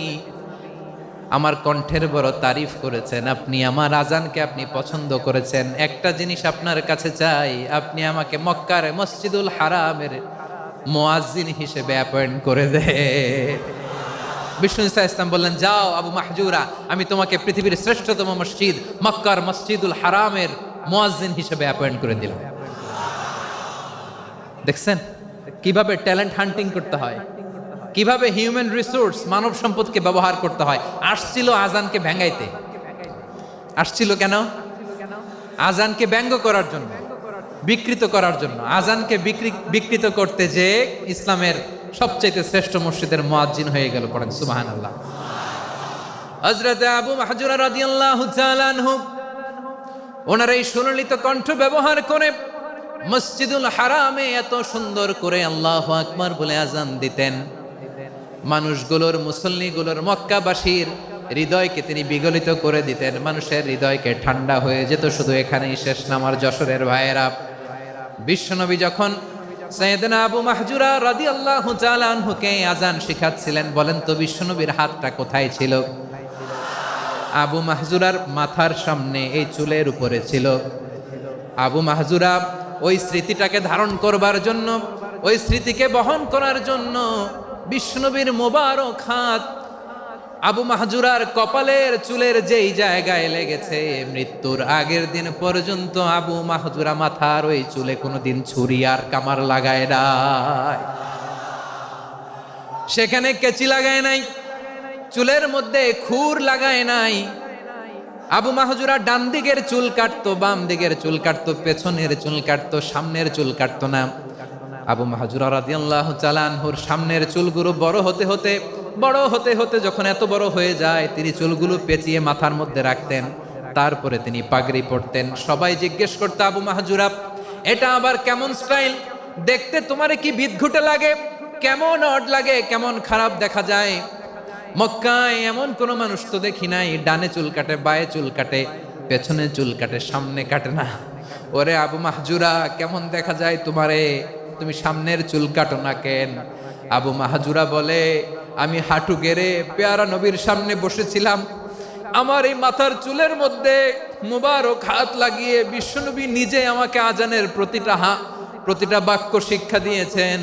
বিশ্বনবীর মোবারক হাত, পবিত্র হাত আমার মাথার চুলের যেই জায়গায় লেগেছে, আমি চাই ওই চুলগুলা নিয়ে আমি আমার কবরের ভিতরে যাব। সাইয়েদনা আবু মাহজুরা রাদিয়াল্লাহু তাআলা আনহু ইন্তেকালের আগের পর্যন্ত মাথার সামনের চুলগুলা কাটে নাই। মাথার সামনের চুল তিনি কাটেন নাই। সুবহানাল্লাহি বিহামদি। কেমন ভালোবাসতেন বিশ্বনবী সাহাবীদেরকে, সাহাবারা কেমন ভালোবাসতেন বিশ্বনবীকে। সামনের চুলগুলো বড় হতে হতে এত বড় ছিল, পেঁচিয়ে রেখে পাগড়ি পরতেন, কাটতেন না। নবীর হাত লেগেছিল। সুবহানাল্লাহ পড়েন। তাহলে what is the lesson?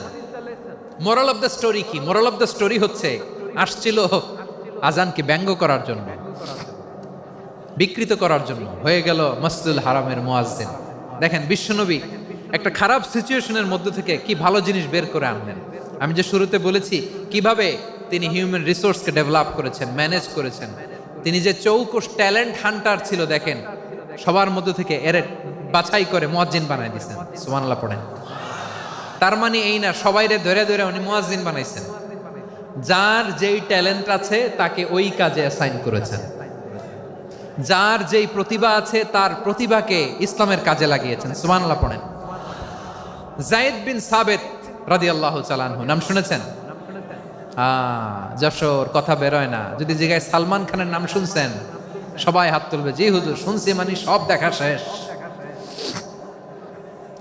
Salman Khan, Aamir Khan, অমুক খান, সব খান মুখস্থ, কিন্তু যায়েদ বিন সাবিতের নাম মুখস্থ নাই মুসলমানদের। যেই সাহাবী মাথার সামনের চুল কাটে নাই, মসজিদুল হারামের মুয়াজ্জিন বানাইছেন বিশ্বনবী, সাহাবীর নাম কি?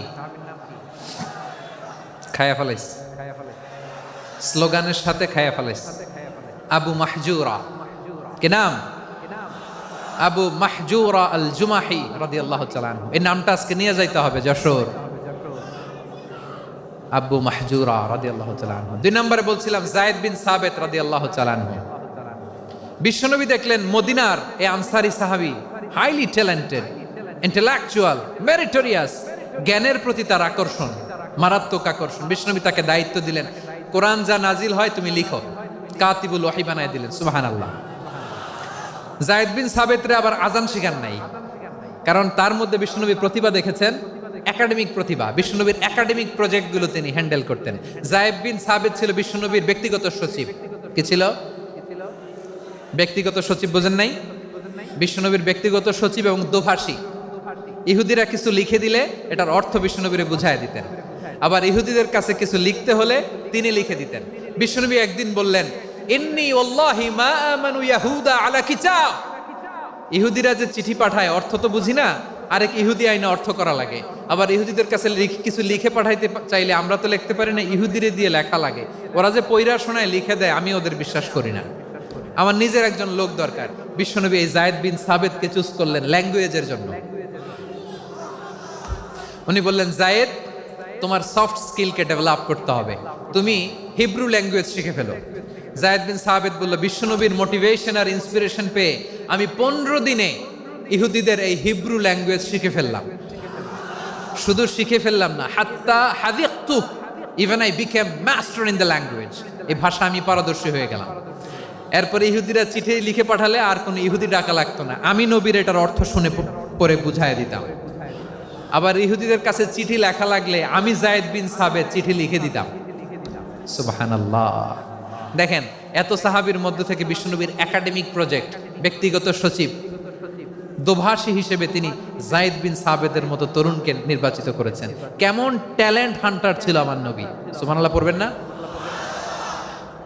বিশ্বনবীর ইন্তেকালের পরে সাইয়েদনা আবু বকর রাদিয়াল্লাহু তাআলা আনহু যখন খলিফা হয়ে আসলেন, কোরআনকে সংকলনের দায়িত্ব দেয়া লাগবে, কোন সাহাবীকে দিবেন? সব সাহাবারা মিলে পরামর্শ করলেন। সাইয়েদনা আবু বকর, ওমর সবাই মিলে এই বিশাল কোরআন সংকলনের গুরু দায়িত্ব বিশ্বনবীর ব্যক্তিগত সচিব, বিশ্বনবীর দোভাষী, বিশ্বনবীর সিলেক্ট করাই লোক যায়েদ ইবনে সাবিত রাদিয়াল্লাহু তাআলা আনহুকে দিয়েছে। কোরআনের কপি তো আজকে এখানে রাখে নাই। এই যে আজকের যে কোরআন পড়েন, এটা আগে এরকম ছিল না। কোরআন নাজিল হলে সাহাবারা চামড়ার, ওটের চামড়ায় লিখে ফেলতো, ওটের চ্যাপ্টা হাড্ডির মধ্যে লিখে ফেলতো, গাছের গুড়ির মধ্যে লিখে ফেলতো। বিভিন্ন জনের কাছে ছড়ানো ছিটানো ছিল। আবু বকর রাদিয়াল্লাহু তাআলা আনহু একসাথে করলেন, পরবর্তীতে উসমান রাদিয়াল্লাহু তাআলা আনহু একসাথে করলেন। 114 সূরার এখন এই মুসহাফ, এই কম্পাইলেশন, এই কপি আমরা পেয়েছি, যার হিউজ কন্ট্রিবিউশন ছিল। এই পুরো কোরআন কম্পাইলেশনের প্রজেক্ট ম্যানেজার ছিল যায়েদ বিন সাবিত রাদিয়াল্লাহু তাআলা। কোরআন কম্পাইলেশনের প্রজেক্ট ম্যানেজার। দেখেন উনারে মাথায় হাত দিয়ে আজান শিখায় নাই। সুবহানাল্লাহ কইবেন না? তাহলে প্রথম সাহাবী আবু মাহজুরাকে মুয়াজ্জিন বানাইলেন, যায়েদ বিন সাবিতকে ব্যক্তিগত সচিব আর দোভাষী বানালেন, মুসআব ইবনে উমাইর রাদিয়াল্লাহু তাআলা আনহুকে ইসলামের প্রথম অ্যাম্বাসেডর বানালেন। তাহলে তৃতীয় নাম্বার একজন সাহাবীর নাম বলছি, মুসআব ইবনে উমাইর। মুসআব কি নাম? নামটা কেমন লাগে? এই কয়েকজনের ভাল লাগে, বাকিদের ভাল লাগে না? ভাল লাগে? এই এই আর কয়েকটা মিনিট দেওয়া যাবে না আমাকে আল্লাহর রাস্তে? হ্যাঁ ঠিক আছে, আমি তোমাদেরকে ভালোবাসা দেখাবো, দোয়া করব যদি চুপ থাকো, একেবারে চুপ, কষ্ট সহ্য করো। বাকিরে যা সওয়াব পাবে তোমরা ডবল পাবা, যেহেতু কষ্ট বেশি, কিন্তু চুপ। 3 নাম্বার সাহাবীর নাম মুসআব। এই ধাক্কাধাক্কি কেন? ধাক্কাধাক্কি কেন রে ভাই? না না না, এরকম হইলে আসবো না যশোর, আমি আর আসবো না। হয় পিছনে চলে যাও, নাহলে চুপ, ধাক্কাধাক্কি নাই। 3 নাম্বার সাহাবীর নাম মুসআব। কি নাম? He was the first ambassador in Islam. ইসলামের প্রথম ডিপ্লোমাট, প্রথম কূটনৈতিক, ইসলামের প্রথম কূটনৈতিক, ইসলামের প্রথম ডিপ্লোমাট, প্রথম অ্যাম্বাসেডর মুসআব ইবনে উমাইর। মক্কার তরুণ যুবক, উনি পারফিউম লাগাইলে মানুষ দেখলেই বুঝতো এটা মুসআব লাগাইছে। এমন ড্যাশিং ফেসের ছিল, এমন স্মার্ট ড্যাশিং ফেস, এমন পার্সোনালিটির মানুষ ছিল মুসআব রাদিয়াল্লাহু তাআলা আনহু। কারণ যিনি ইসলামের স্পোকম্যান হবেন, মুখপাত্র হবেন, তার স্মার্ট হওয়ার দরকার আছে না নাই? আকাবার প্রথম শপথ যখন হলো, তাদের সাথে বিষ্ণু ঈসা ইসলাম মদিনাতে একজন মুখপাত্র পাঠালেন, ডিপ্লোমাটকে পাঠালেন, অ্যাম্বাসেডর অফ ইসলাম। তিনি হচ্ছেন মুসআব ইবনে উমাইর। পড়েন সুবহানাল্লাহ। বিশ্বনবী দেখলেন সে অনেক স্মার্ট, তার ডেডিকেশন আছে, সিনসিয়ারিটি আছে, এবং মদিনায় যে আউস খাজরাজ গোত্রের নেতাদের সাথে ডিল করতে হবে, ইহুদিদের সাথে ডিল করতে হবে, ওখানে একজন পাক্কা জানু খেলোয়াড়ের দরকার আছে না নাই? মুসআব ইবনে উমাইর রাদিয়াল্লাহু তাআলা আনহু, ওনাকে বিষ্ণু ঈসা ইসলাম চুজ করলেন। এবং বিষ্ণু ঈসা ইসলামের এই চুজিংটা, এই সিলেকশনটা এত সুন্দর ছিল, তিনি মদিনাতে যে বিশ্বনবী আসার আগেই মদিনার জমিনকে তিনি উর্বর করে ফেলছেন। প্রতিটা ঘরে ঘরে কালিমার দাওয়াত তিনি পৌঁছায় দিচ্ছেন। জুমার বিধান নাজিল হয়েছে, কিন্তু মক্কায় পরিবেশ নাই জুমা পালনের। বিষ্ণু ঈসা ইসলাম একজনকে দিয়ে খবর পাঠালেন, যাও মদিনায় মুসাবকে যে বলো, মুসাব তো আমার শিক্ষক, আমার স্পোকম্যান, মদিনাতে যেন তারা জুমা কায়েম করে। বিশ্বনবীর আগেই মুসআব মদিনার মুসলিমদেরকে নিয়ে মদিনায় প্রথম জুমা কায়েম করে ফেলছে। কোন সুবহানাল্লাহ। ডিপ্লোমাটদের কেমন হইতে হয়, অ্যাম্বাসেডারের কেমন হইতে হয়, মুসআব রাদিয়াল্লাহু তাআলা আনহুর কাছ থেকে শিখে নাও। মুসআব নামটা কেমন লাগে? যশোর যাদের সন্তান হবে, ছেলে সন্তান, আমার রাস্তায় পাইলে সবাই জিজ্ঞেস করে, হুজুর একটা নাম দেন, আমার ছেলে হবে। যশোরবাসীর জন্য আমি একটা নাম দিয়ে দিলাম, নাম রাখতে হবে মুসআব। কি নাম? নামটা যাদের ভাল লাগে, ছেলে সন্তান অনাগত আসবে, মনে চাইলে নাম রেখে দিবেন মুসআব রাদিয়াল্লাহু তাআলা আনহুর নামে মুসআব। তাহলে মুসআব রাদিয়াল্লাহু তাআলা আনহুকে বিশ্বনবী ল্যাঙ্গুয়েজ শিখান নাই, সফট স্কিল শিখান নাই। যায়েদ রাদিয়াল্লাহু তিনি হিব্রু ল্যাঙ্গুয়েজ শিখেছেন, সুরিয়ানি শিখেছেন, কিন্তু মুসআবকে তিনি বানিয়েছেন the spokesman of Islam, the first diplomat, the ambassador of Islam. সুবহানাল্লাহ পড়বেন না? আব্দুল্লাহ ইবনে আব্বাস রাদিয়াল্লাহু তাআলা আনহু বিশ্বনবীর কাজিন, চাচাতো ভাই। আবার মাইমুনা রাদিয়াল্লাহু তাআলা আনহু, মাইমুনা নবীর স্ত্রী, তিনি ছিলেন আব্দুল্লাহর আপন খালা। তো নবীর বউ যদি ওনার খালা হয়, নবী তার কি? বুঝে নাই, নবী তার কি? খালু। তাহলে সম্পর্ক অনেক গভীর, কাজিন আবার খালু, ছোট্ট মানুষ, তাই রাতে মাঝে মাঝে ঘরে থাকতো। বিশ্বনবী দেখলেন আব্দুল্লাহ যেহেতু আমার ঘরে ঢুকতে পারে, আব্দুল্লাহরে এই উম্মতের বড় শিক্ষাবিদ বানাইতে হবে। কথা বোঝে নাই? আব্দুল্লাহকে কি বানাইতে হবে? শিক্ষাবিদ, এডুকেটর অফ দিস উম্মাহ, এই উম্মার শিক্ষাবিদ বানাইতে হবে। তাই আব্দুল্লাহ ইবনে আব্বাসকে বিশ্বনবী হাতে কলমে শিক্ষা দিয়েছেন। আহারে, আর এরপরে যে কি ভাষা আসবে তোমাদের জন্য আমার মুখ থেকে আমি নিজেও জানি না, আমি নিজেও জানি না। 1 ঘন্টা যাবত ধাক্কা ধাক্কি মারামারি। তো আসতে বলছে কে তোমাকে? পেছনে চলে যাও, জায়গা না পেলে পুরো প্রোগ্রামটাই নষ্ট করে দিল।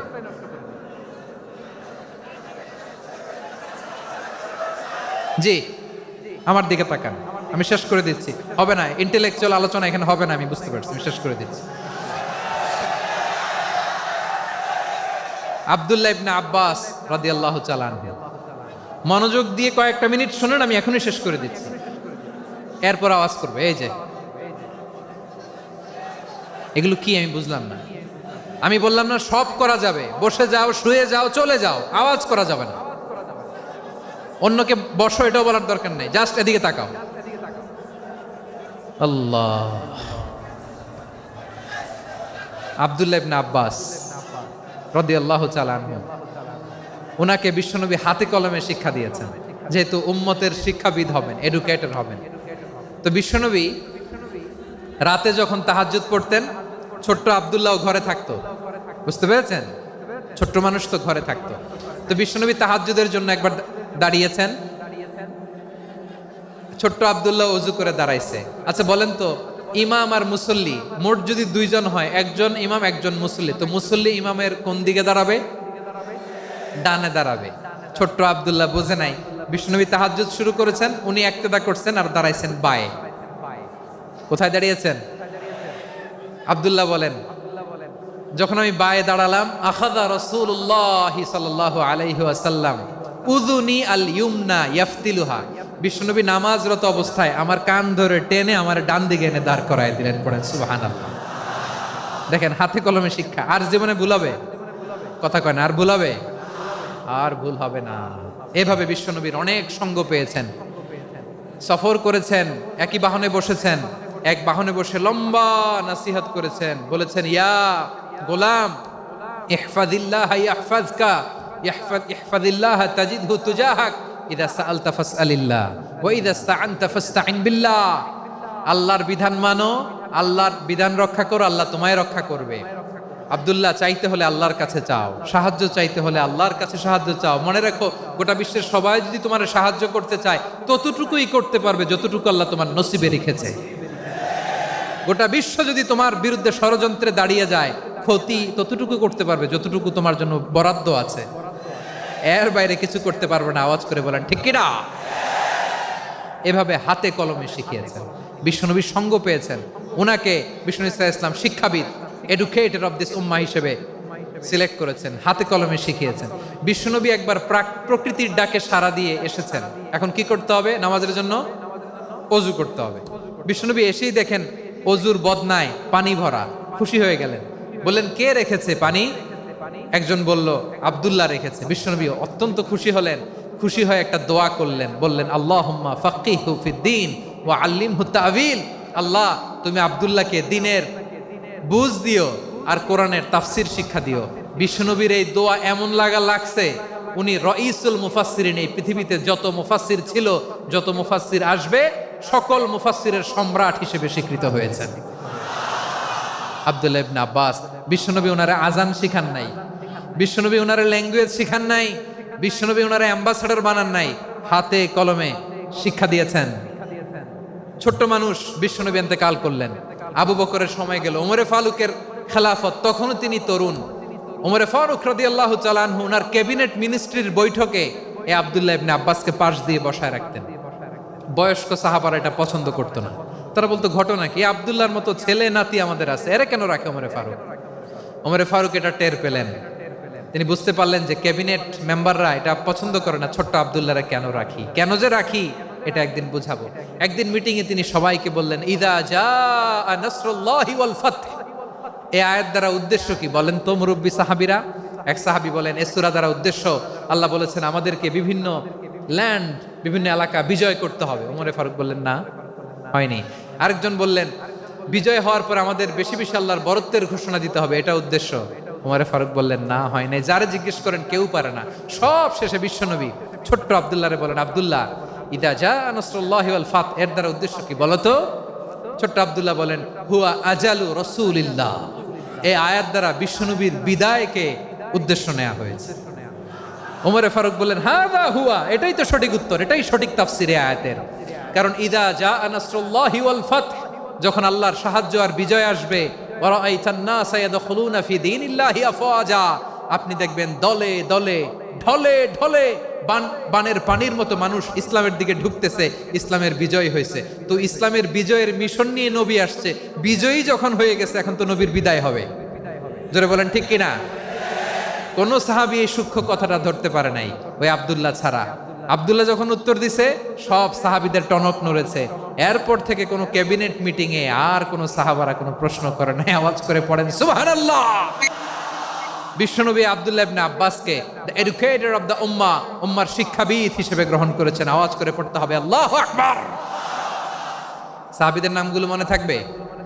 1 নম্বরে আবু মাহজুরা, মুয়াজ্জিন বানাইছেন। যায়েদ ইবনে সাবিত, দোভাষী, ট্রান্সলেটর অফ প্রফেট, এবং তিনি ছিলেন বিশ্বনবীর ব্যক্তিগত সচিব। মুসআব ইবনে উমাইর, the first ambassador and diplomat of Islam. আব্দুল্লাহ ইবনে আব্বাস, এই উম্মার সবচেয়ে বড় এডুকেটর, শিক্ষাবিদ। আরেকজন ছিল আব্দুল্লাহ ইবনে মাসউদ রাদিয়াল্লাহু তাআলা। 2 আব্দুল্লাহ, আব্বাস গেল, আরেকজন হচ্ছে মাসউদ। মক্কার তরুণ, ছাগল পালতো মুশরিকের বিশ্বনবী আর আবু বকর রাদিয়াল্লাহু তাআলা আনহু একবার গেলেন, যে দেখে এই তরুণ দাঁড়ায় আছে। বিশ্বনবী বলেন, আমি খুব ক্ষুধার্ত, তোমার কাছে কি দুধ আছে ছাগলের? আব্দুল্লাহ ইবনে মাসউদ বলে, আছে। ওয়ালাকিন আনা মুতামান, কিন্তু যে দুধ আছে এটা আমানতের, আমি দিতে পারবো না। বিশ্বনবী এইটা শুনেই তার টার্গেট করে ফেলছে। আনা মুতামান, দুধ আছে কিন্তু এটা আমার মালিকের, আমি তো দরদ দেখাই, আমার মালিকের দুধ আপনি পথিক, আপনারে দিতে পারি না। বিশ্বনবী টার্গেট করে ফেলছেন, এরে আমার কাজে লাগাইতে হবে। বিশ্বনবী বললেন, আচ্ছা ঠিক আছে, দুধ দিও না, কিন্তু এমন ছাগি আছে কিনা যেই ছাগির সাথে কোনো ছাগলের মিলন হয় নাই, তার ওলানে দুধও আসে নাই, বাচ্চাও নাই, এরকম ছাগির থেকে যদি আমি দুধ খাই তাহলে তো সমস্যা নাই। বলতেছে, এরকম ছাগির থেকে দুধ খাইলে সমস্যা নাই, কারণ এরকম ছাগির ওলান থেকে দুধ আসবেও না। বলতেছে, ঠিক আছে, এরকম একটা ছাগি নিয়ে আসা হলো। বিশ্বনবী বিসমিল্লাহ বলে ওই ছাগির ওলানে হাত দিলেন। হাত দিতে দেরি, পুরো ওলানটা দুধে ভরে যেতে দেরি হয় না। বিশ্বনবী আর আবু বকর রাদিয়াল্লাহু তাআলা আনহু দহন করে পেট ভরে খেলেন। এই দৃশ্য আব্দুল্লাহ ইবনে মাসউদের হৃদয়ে দাগ কাটলো। এই মুজিজা দেখে তিনি বললেন, আশহাদু আল্লা ইলাহা ইল্লাল্লাহ ওয়া আশহাদু আন্না মুহাম্মাদুর রাসূলুল্লাহ। তিনি ষষ্ঠ মুসলিম ছিলেন, 6 নম্বর মুসলমান।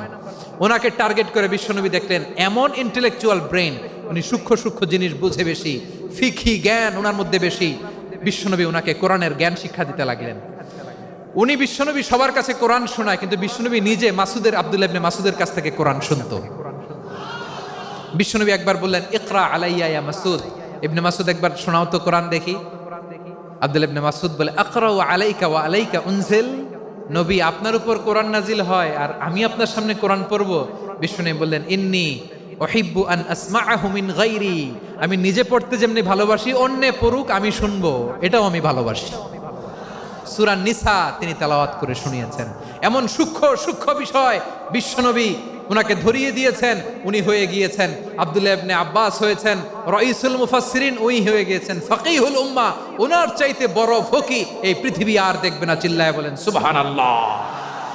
উনি বলতেন, ওয়াল্লাহি ওয়াল্লাহি ইল্লাযী লা ইলাহা গায়রু মা উনজিলাত সূরাতুন ইল্লা ওয়া আনা আ'লামু আইনা উনজিলাত ওয়া ফীমা উনজিলাত। বিশ্বনবী এমন ভাবে কোরআনের দার্স আমাকে দিয়েছেন, কোরআনে যত সূরা নাজিল হয়েছে, যেখানে নাজিল হোক না কেন আমি জানি এটা কোথায় নাজিল হয়েছে এবং কোন প্রেক্ষাপটে নাজিল হয়েছে। এমন একটা সূরা নাই যে সূরার কোথায় নাজিল হয়েছে আমি মাসুদের জানা নাই, কোন প্রেক্ষাপটে নাজিল হয়েছে আমার জানা নাই। এরকম ঘটবে না। চিল্লায় বলেন আল্লাহু আকবার। এই আব্দুল্লাহ ইবনে মাসউদ রাদিয়াল্লাহু তাআলা আনহু ওমর ফারুকের সময় কুফার চিফ জাস্টিস ছিলেন। কুফা নগরীর চিফ জাস্টিস। চিফ জাস্টিস বুঝেন নাই? বিচারপতি। কি ছিলেন?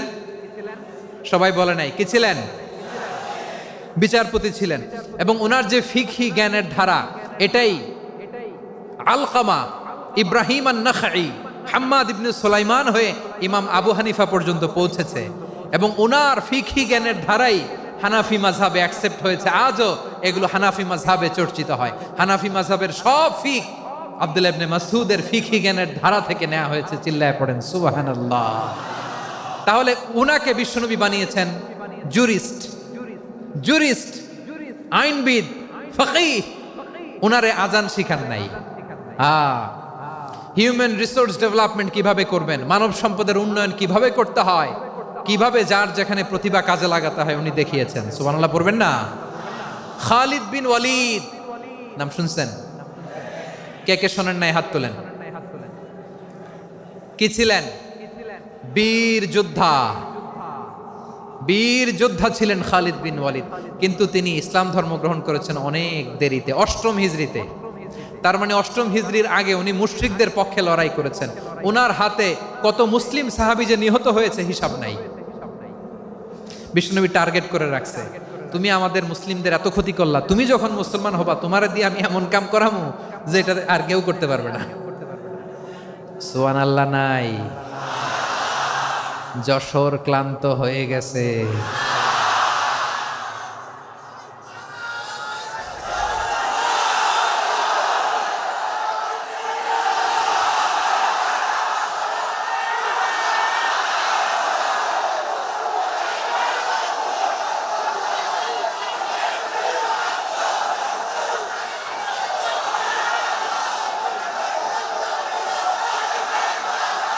মাশাআল্লাহ, বসুন বসুন বসুন।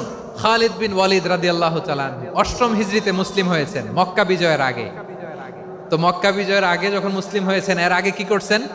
কাফিরদের সাথে যুদ্ধ করেছেন। উনি উহুদের যুদ্ধে মুসলমানদের যে পরাজয় ভাব, কঠিন পরিস্থিতির মুখোমুখি উনার কারণে পেছন থেকে এমন আতর্কিত আক্রমণ করেছেন, মুসলমানদেরকে কচুকাটা করেছেন। 8ম হিজরিতে আল্লাহ তাআলা হেদায়েতের নূর দিয়ে ওনার হৃদয়টাকে উজালা করে দিলেন। লা ইলাহা এটা এমন বাণী যার হৃদয়ে একবার টাচ খাবে, এইটা থেকে সে আর পালিয়ে বেড়াতে পারে। ঝিনুকের ভেতর লুকিয়ে থাকে যেমন মতি, ঝিনুকের ভেতর লুকিয়ে থাকে যেমন মতি, কলমা শাহাদাতে আছে আল্লাহর জ্যোতি, কলমা শাহাদাতে আছে আল্লাহর জ্যোতি। ঠিক কিনা বলেন? মক্কা বিজয়ের আগে মুসলিম হলেন, হওয়ার পরেই বিশ্বনবীর টার্গেট ফুলফিল হলো। ওই যে টার্গেট করে রেখেছেন আর দোয়া করেছেন, খালিদ বিন ওয়ালিদ যদি মুসলিম হয় তাকে আমি মিলিটারি চিফ বানাবো। ওনাকে আজান শিখান নাই, ওনারে কান ধইরা নামাজের এই মাথা থেকে ওই মাথা আনান নাই, ফিকহি কোরআনের সূক্ষ্ম তাফসীর ওনারে শিখান নাই, অ্যাম্বাসেডর বানান নাই। বিষ্ণু ইসলাম উনাকে সামরিক অভিযানে প্রেরণ করেছেন। সামরিক অভিযানে তিনি প্রেরণ করেছেন। উনার জীবদ্দশায় উনার নেতৃত্বে যতগুলো যুদ্ধ হয়েছে, একটা যুদ্ধেও তিনি পরাজয় বরণ করেন নাই। ওমরে ফারুকের সময়কালে তিনি চিফ অফ মুসলিম মিলিটারি, মানে মুসলিম সেনাপতি হয়েছেন। যশোর আওয়াজ করো, ঠিক কিনা বলো? সেনাপতি, মুসলিম সেনাপতি। তাহলে কিভাবে হিউম্যান রিসোর্স ব্যবহার করতে হয় গোটা বিশ্ব আমার নবীর কাছ থেকে শিখে নাও। খালিদ বিন ওয়ালিদ, ওনাকে বিশ্বনবী একটা উপাধি দিয়েছেন। উপাধিটা হচ্ছে সাইফুল্লাহিল মাসলুল, আল্লাহর নাঙ্গা তরবারি, আল্লাহর খোলা তরবারি, দ্য ওপেন সোর্ড অফ আল্লাহ। খালিদ বিন ওয়ালিদ মুসলিম সেনাপতি। হাসান বিন সাবেত নাম শুনছেন? দেখি উনি কি ছিল বলেন। রাসূলের সভা কবি, কালচারাল হিজিমনিকে ডিফিট করার জন্য। উনি ভালো অস্ত্র চালানো জানতেন না, ওই কাজে উনি যেতেন না। ওনার ছিল কাব্য প্রতিভা। কাব্য প্রতিভা, কাফিররা কবিতা দিয়ে নবীকে গালি দিত। বিশ্বনবী বলতেন, ইয়া হাসান আজিব আন রাসূলিল্লাহ, তুমি নবীর হয়ে কাফেরদের এই কথাগুলোর জবাব দাও। বিশ্বনবীর একটা মিম্বার ছিল, বিশ্বনবীর মিম্বারের পাশাপাশি মসজিদে নববীতে এই হাসান বিন সাবেতের জন্য বিশ্বনবী একটা স্পেশাল মিম্বার বানিয়ে দিয়েছেন। এখান থেকে তুমি জবাব দাও। এবং বিশ্বনবী বলেছেন, আল্লাহুম্মা আইয়িদহু বিরূহিল কুদুস, আল্লাহ হাসান আমার পক্ষে জবাব দেয়, তুমি জিব্রাইল মারফত তাকে সাহায্য পাঠাইয়া দিও। রাসূল সাল্লাল্লাহু আলাইহি ওয়াসাল্লামের সভা কবি, the poet of the prophet, নবীর কবি। উনি কবিতা দিয়ে, এমন উচ্চাঙ্গের ভাষায় কবিতা দিয়ে তিনি জবাব দিতেন, কাফিরদের গা শিহরে যেত, তাদের হৃদয়ে আগুন ধরে যেত। তাহলে এরকম কবিরও দরকার আছে না নাই? এখন যাকে আল্লাহ দিছে কাব্য প্রতিভা, এরা যদি আপনি যুদ্ধের ময়দানে পাঠান হবে? যারে দিছে সুরেলা গলা, এরা যদি অ্যাম্বাসেডর বানান হবে না। হাসান বিন সাবেত ছিলেন বিষ্ণু ইসলামের কবি। হুযায়ফা ইবনুল ইয়ামান বিশ্বনবীর গোয়েন্দা বিভাগের প্রধান। কিসের প্রধান? হুযায়ফা ইবনুল ইয়ামান। ওনার ছিল ডিটেকটিভ মাইন্ড, ডিটেকটিভ মাইন্ড, গোয়েন্দা বিভাগের প্রধান। এবং উনি হচ্ছেন সাহিবু সিররি রাসূলিল্লাহ, রাসূল সাল্লাল্লাহু আলাইহি ওয়াসাল্লামের গোপন তথ্যের ধারক বাহক। নবীর যেই কথা কেউ জানে না সব হুজাইফার পেটের ভিতরে ছিল। সুবহানাল্লাহ পড়েন। মদিনার যত ইহুদিদের একটা লিস্ট ছিল, এই লিস্ট শুধু দুইজন জানতো, বিশ্বনবী আর হুজাইফা। সুবহানাল্লাহ পড়বেন না? তাহলে উনাকে কোন দায়িত্ব দিছে? কোন বিভাগ? যশোর, আওয়াজ করো, কোন বিভাগ? গোয়েন্দা বিভাগের হেড ছিল। খন্দকের যুদ্ধে প্রচন্ড আজকের মতো শৈত্য প্রবাহ, মাটি খনন করতে করতে সাহাবীদের পেটে ক্ষুধা নাই, দাঁড়াইতে পারে না নামাজের জন্য, এত ক্লান্ত, ক্ষুধা, ক্লান্ত, শ্রান্ত। বিশ্বনবী বললেন, কে আছো? এই কঠিন শীত, এই ভয় আর ক্ষুধার মধ্যেও খন্দকের পরীক্ষার টপকে শত্রু শিবিরে যে আমাকে তথ্য দিবা, কে আছো? কারো গায়ে শক্তিই নাই যে দাঁড়াবে, কেউ দাঁড়ায় না। বিশ্বনবী তখন নিজে হুজাইফাকে ডাক দিলেন, হুজাইফা, যে আমাকে আজকে শত্রু শিবিরের তথ্য এনে দিবে সে জান্নাতে আমার মোরাফাকা, আমার সঙ্গী হবে। হুজাইফা রাদিয়াল্লাহু ইবনুল ইয়ামান জীবনের ঝুঁকি নিয়ে এই ক্ষুধা, শৈত্য প্রবাহ, কোল্ড ওয়েভসকে উপেক্ষা করে পরীক্ষা টপকে শত্রু শিবিরে যে সবার কথাগুলো চুপে চুপে শুনে বিশ্বনবীর দরবারে এসে গোয়েন্দাদের মতো তথ্য সরবরাহ করেছে। বিশ্বনবীর গোয়েন্দা বিভাগের প্রধান হুজাইফা ইবনুল ইয়ামান ইন্টেলিজেন্স বিভাগ চালাতেন। মুনাফিকদের নাম ওনার কাছে ছিল। মুআয ইবনে জাবাল মদিনা রাষ্ট্রের সবচেয়ে সিনিয়র আমলা ছিলেন। আমলাতন্ত্র চিনেন তো? প্রশাসনিক কাজ যারা চালায়, অ্যাডমিনিস্ট্রেশন বুঝেন না? The department of administration. মদিনার রাষ্ট্রের সিনিয়র আমলা মুআয ইবনে জাবাল মুতাখাসসিসুন ফিল হালাল ওয়াল হারাম, হালাল হারামের স্পেশালিস্ট ছিলেন। বিশ্বনবী উনাকে ইয়ামানের গভর্নর করে পাঠিয়েছেন।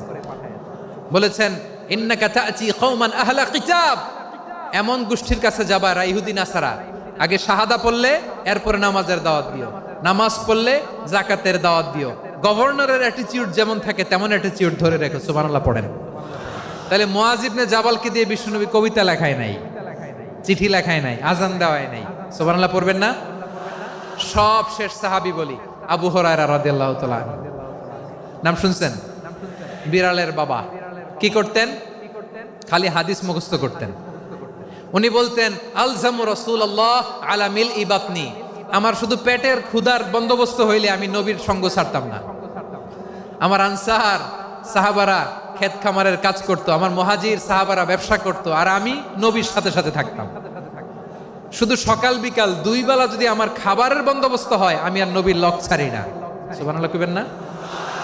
5374টা হাদিস তিনি বর্ণনা করেছেন। সবচেয়ে বেশি হাদিস বর্ণনাকারী সাহাবী। হাদিস প্রিজার্ভেশনের কাজে বিশ্বনবী ওনাকে কাজে লাগিয়েছেন। উনি একদিন বলেন, ইয়া রাসূলুল্লাহ আসমাউ মিনকা কাসীরান ফালা আহফাজু, নবী অনেক কথা শুনি আমার মনে থাকে না। বিষ্ণু বললেন, তাই? উবসুত রিদাক, তোমার চাদরটা বিছাও। আবু হুরায়রা বিছালেন, বিশ্বনবী হাত বুলায় দিলেন, এরপরে অনেক হাদিস বর্ণনা করলেন। আবু হুরায়রা বলে, তারপর থেকে বিশ্বনবী যাই বর্ণনা করে আমি শুনি আর একটাও বলি না। এখন সুবহানাল্লাহ। বিশ্বনবী ওনাকে হাদিস প্রিজার্ভেশন, নবীর এই যে লক্ষ্য হাদিস প্রিজার্ভেশনের এই দায়িত্ব দিয়েছেন সাইয়েদনা আবু হুরায়রা রাদিয়াল্লাহু তাআলা আনহুকে। প্রিয় ভাইরা, তাহলে 10 জন সাহাবীর কথা যে বললাম, আপনারা কি খেয়াল করেছেন কত বড় ট্যালেন্ট হান্টার, চৌকস ট্যালেন্ট হান্টার ছিল আমার নবী। এক একজনের এক এক ট্যালেন্ট, এক এক কাজে অ্যাসাইন করেছেন, এক একজনকে এক এক দায়িত্ব দিয়েছেন, এক একজনের প্রতিভাকে এক একভাবে বিকশিত হওয়ার সুযোগ দিয়েছেন। আওয়াজ করে বলেন ঠিক কি না? এখন আমার পর্দার আড়ালে আমার মায়েরা বলবে, এতগুলো পুরুষ সাহাবীর কথা বললো, নারী সাহাবীরা কি কিছু করে নাই? হ্যাঁ, একজন নারী সাহাবীর কথা বলে মোনাজাত হবে, দোয়া ছাড়া কেউ যাব না। রুফাইদা আল আসলামিয়া রাদিয়াল্লাহু তাআলা আনহা, ওনার বাবার নাম সাআদ আল আসলামি। বিশ্বনবী কি খেয়াল করলেন দেখেন, সাআদ ছিল মদিনার বড় ডাক্তার। এই নারী সাহাবী রুফাইদা বাবার কাছ থেকে চিকিৎসা বিদ্যা শিখেছেন। যখন শিখছে, বিশ্বনবী দেখলেন আমার তো প্রতি সপ্তাহে সপ্তাহে যুদ্ধে আহত সাহাবীদের সেবা দিবে কে? বিশ্বনবী রুফাইদাকে বললেন, রুফাইদা তুমি মসজিদে নববীর পাশে একটা মেডিকেল ক্যাম্প করো। এই যে সাকিনা আদ্দিন মেডিকেলের আমার ছাত্রী বন্ধুরা, শুনে রাখো, তোমাদের আইকন হচ্ছে রুফাইদা আল আসলামিয়া। বিশ্বনবীর ডিরেকশন অনুযায়ী তিনি মসজিদে নববীর পাশে একটা মেডিকেল ক্যাম্প করলেন এবং আহত সাহাবাদের চিকিৎসা উনি ওনার টিম নিয়ে দিতেন। বিশ্বনবীর পরামর্শে উনি আনসারি এবং মুহাজির মহিলা সাহাবীদেরকে নিয়ে একটা স্পেশাল মেডিকেল টিম গঠন করলেন। খায়বার যুদ্ধে 7ম হিজরিতে যখন বিশ্বনবী যায়, উনি ওনার টিম নিয়ে আসলেন, বললেন, ইয়া রাসূলুল্লাহ, আমরা তো তলোয়ার চালাতে পারি না, আমরা তো তীর মারতে পারি না, আপনি যদি অনুমতি দেন খায়বার অভিযানে আমি আমার টিম নিয়ে মেডিকেল টিমের সেবাটা সার্ভিসটা দিতে চাই। পড়েন সুবহানাল্লাহ। বিশ্বনবী অনুমতি দিলেন। যোদ্ধা সাহাবীদের সাথে রুফাইদা আল আসলামিয়া উনিও মেডিকেল টিম নিয়ে অগ্রসর হলেন। খায়বারের প্রতিটা আহত ইনজুর্ড সাহাবী যারা ইনজুরি শিকার হয়েছেন সবাই রুফাইদা আল আসলামিয়ার এই মেডিকেল ক্যাম্প থেকে চিকিৎসা সহায়তা পেয়েছেন। সুবহানাল্লাহ পড়েন। দেখেন কিভাবে বিশ্বনবী ট্যালেন্ট বাছাই করতেন। আপনি অবাক হবেন, বাহরাইনের মেডিকেল ইউনিভার্সিটিতে রুফাইদা আল আসলামিয়া মেডিকেল প্রাইজ অ্যাওয়ার্ড প্রতি বছর দেয়া হয়। যদি 8 দিনের এই মেডিকেল আমার বোনেরা যদি জেনে থাকো জানো, না হলে নতুন করে জানো, সার্চ দিও রুফাইদা আল আসলামিয়া মেডিকেল অ্যাওয়ার্ড বাহরাইনের ইউনিভার্সিটিতে দেওয়া হয়। প্রিয় ভাইয়েরা, তাহলে আলোচনার সামারি আমরা করি। বিশ্বনবী যার যেখানে ট্যালেন্ট তাকে ওইখানে কাজে লাগাতেন। আওয়াজ করে বলেন ঠিক কিনা? এবার একটা ইন্টারভিউ হবে, আওয়াজ করে বলেন, আবু মাহজুরাকে বিশ্বনবী কি বানাইছেন? হ্যাঁ, ভুলে গেছেন? সামনের চুলে হাত দিয়ে বিশ্বনবী কি সুন্দর গলায় আজান শিখালেন। মুয়াজ্জিন। যায়েদ বিন সাবিতকে একাডেমিক প্রজেক্টের দায়িত্ব দিয়েছেন, তিনি ছিলেন বিশ্বনবীর দোভাষী ব্যক্তিগত সচিব। মুসআব ইবনে উমাইর, the first ambassador of Islam. আব্দুল্লাহ ইবনে আব্বাস, উম্মার বড় শিক্ষাবিদ মুফাসসির। আব্দুল্লাহ ইবনে মাসউদ, আব্দুল্লাহ ইবনে মাসউদ ছিলেন জুরিস্ট। কি ছিলেন? জুরিস্ট ছিলেন, এই উম্মার সবচেয়ে বড় জুরিস্ট। খালিদ বিন ওয়ালিদ, সেনাপ্রধান। হাসান বিন সাবিত, হাসান বিন সাবিত ছিলেন বিশ্বনবীর সভাকবি। কি ছিলেন? বিশ্বনবীর সভাকবি ছিলেন। এরপরে হুযায়ফা ইবনুল ইয়ামান কি ছিলেন? গোয়েন্দা বিভাগের প্রধান। মুআয ইবনে জাবাল কি ছিলেন? সিনিয়র আমলা, ইয়ামানের গভর্নর। আবু হুরায়রা রাদিয়াল্লাহু তাআলা আনহু হাদিস প্রিজার্ভেশনের কাজ করেছেন। আর আমাদের রুফাইদা আল আসলামিয়া রাদিয়াল্লাহু তাআলা আনহা কি ছিলেন? নার্স ছিলেন। নার্স হয়ে মেডিকেল সেবা দিয়েছেন। প্রিয় ভাইয়েরা, পুরো আলোচনার যদি সামারি করি তাহলে বিশ্বনবী যেভাবে হিউম্যান রিসোর্সকে ম্যানেজ করেছেন, যার যেখানে প্রতিভা কাজে লাগিয়েছেন, আমরাও যদি করি আমাদের বাংলাদেশের চিত্র আমরা পাল্টে যেতে পারবো। আমরা শুরুতে শুনেছি মানুষের আছে অসীম সম্ভাবনা, প্রতিটা মানুষ অনন্য, যত্ন নিলে, যথাযথ পরিচর্যা করলে মানুষ বিশ্ব জয় করতে পারে। ঠিক কিনা? আমাদের হাফেজে কোরআনের সামনে দাঁড়াতে পারে এমন কোন হাফেজে কোরআন আল্লাহর জমিনে জন্ম হয় নাই। গোটা বিশ্ব কাঁপিয়ে তারা সেরা। আমাদের ক্রিকেটাররা সেরা, আমাদের তৈরি পোশাক শিল্প সেরা। এরকম অনেক অনেক সেরা জিনিস আছে, আমরা এগুলোরে নার্চারিং করতে পারি নাই, পরিচর্যা করতে পারি নাই, সঠিক তারবিয়াতের অভাব। তাহলে মানুষের অসীম সম্ভাবনাকে কাজে লাগাতে হবে। ঠিক কিনা বলেন? ইউনুস গভর্নমেন্টকে আমি বলবো, অল্প সময়ের জন্য আপনারা এসেছেন, সংস্কারও করতে হবে, আবার নির্বাচনও করতে হবে।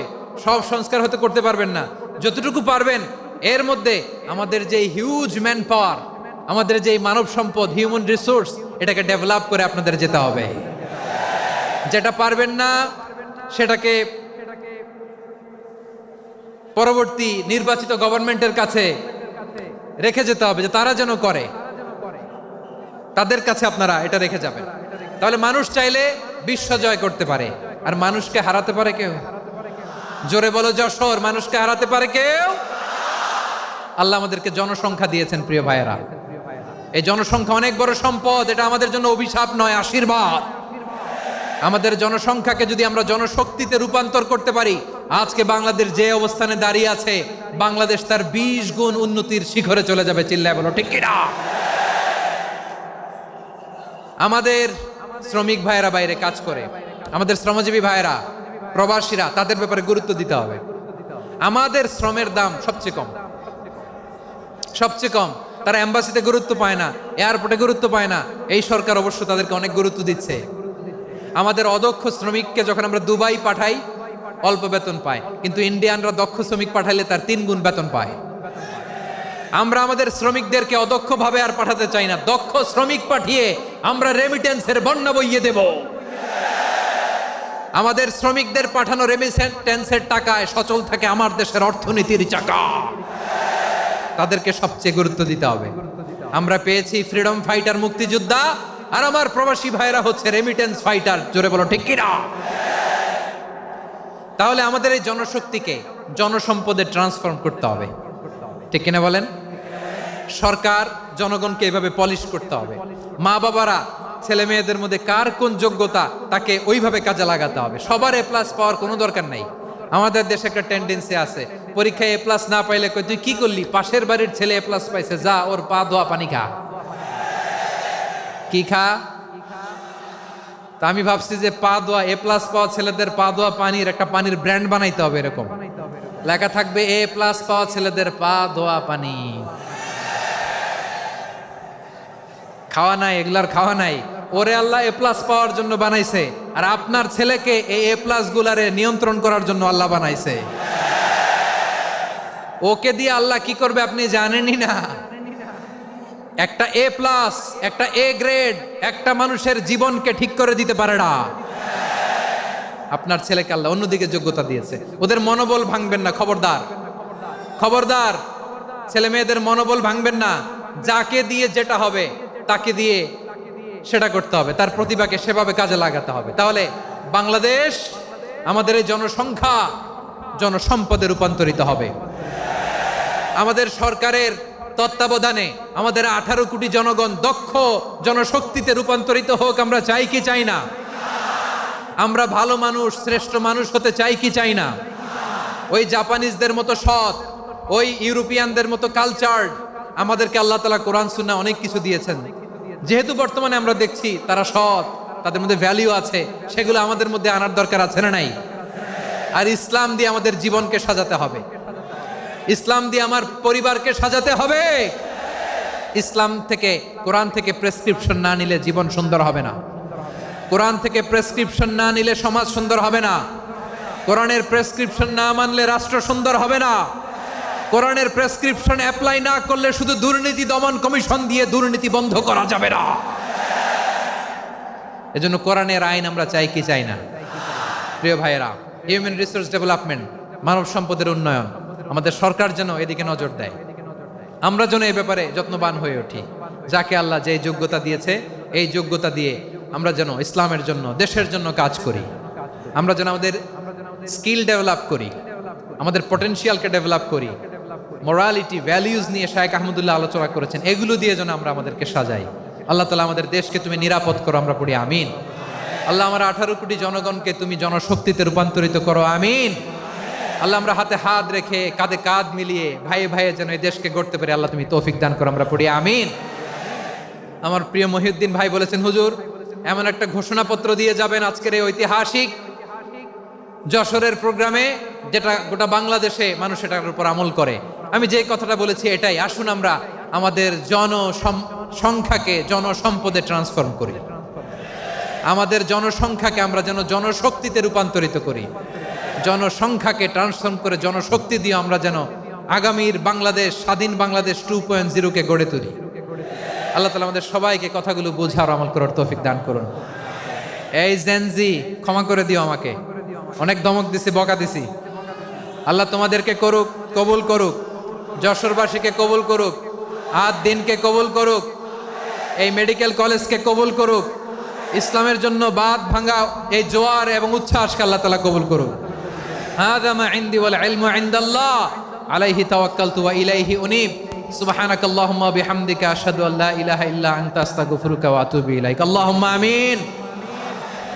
রব্বানা ظلمنا أنفسنا وإن لم تغفر لنا وترحمنا لنكونن من الخاسرين. ربنا آتنا في الدنيا حسنة وفي الآخرة حسنة وقنا عذاب النار. ও বিশাল আকাশের মালিক, বিশাল জমিনের মালিক, তোমার আকাশ বাতাসের তুলনায় আমাদের হাত দুইটা বড় ছোট্ট রে আল্লাহ। ছোট দুটি হাত পেতে বুক ভরা আশা নিয়ে তোমার শাহী দরবারে চেয়ে রইলাম। আমাদের জিন্দেগির গুনাহ খাতা তুমি মাফ করে দাও। আমাদের আব্বা আম্মা দাদা দাদি আত্মীয় স্বজন সবার গুনাহ খাতা তুমি মাফ করে দাও। আমাদের যত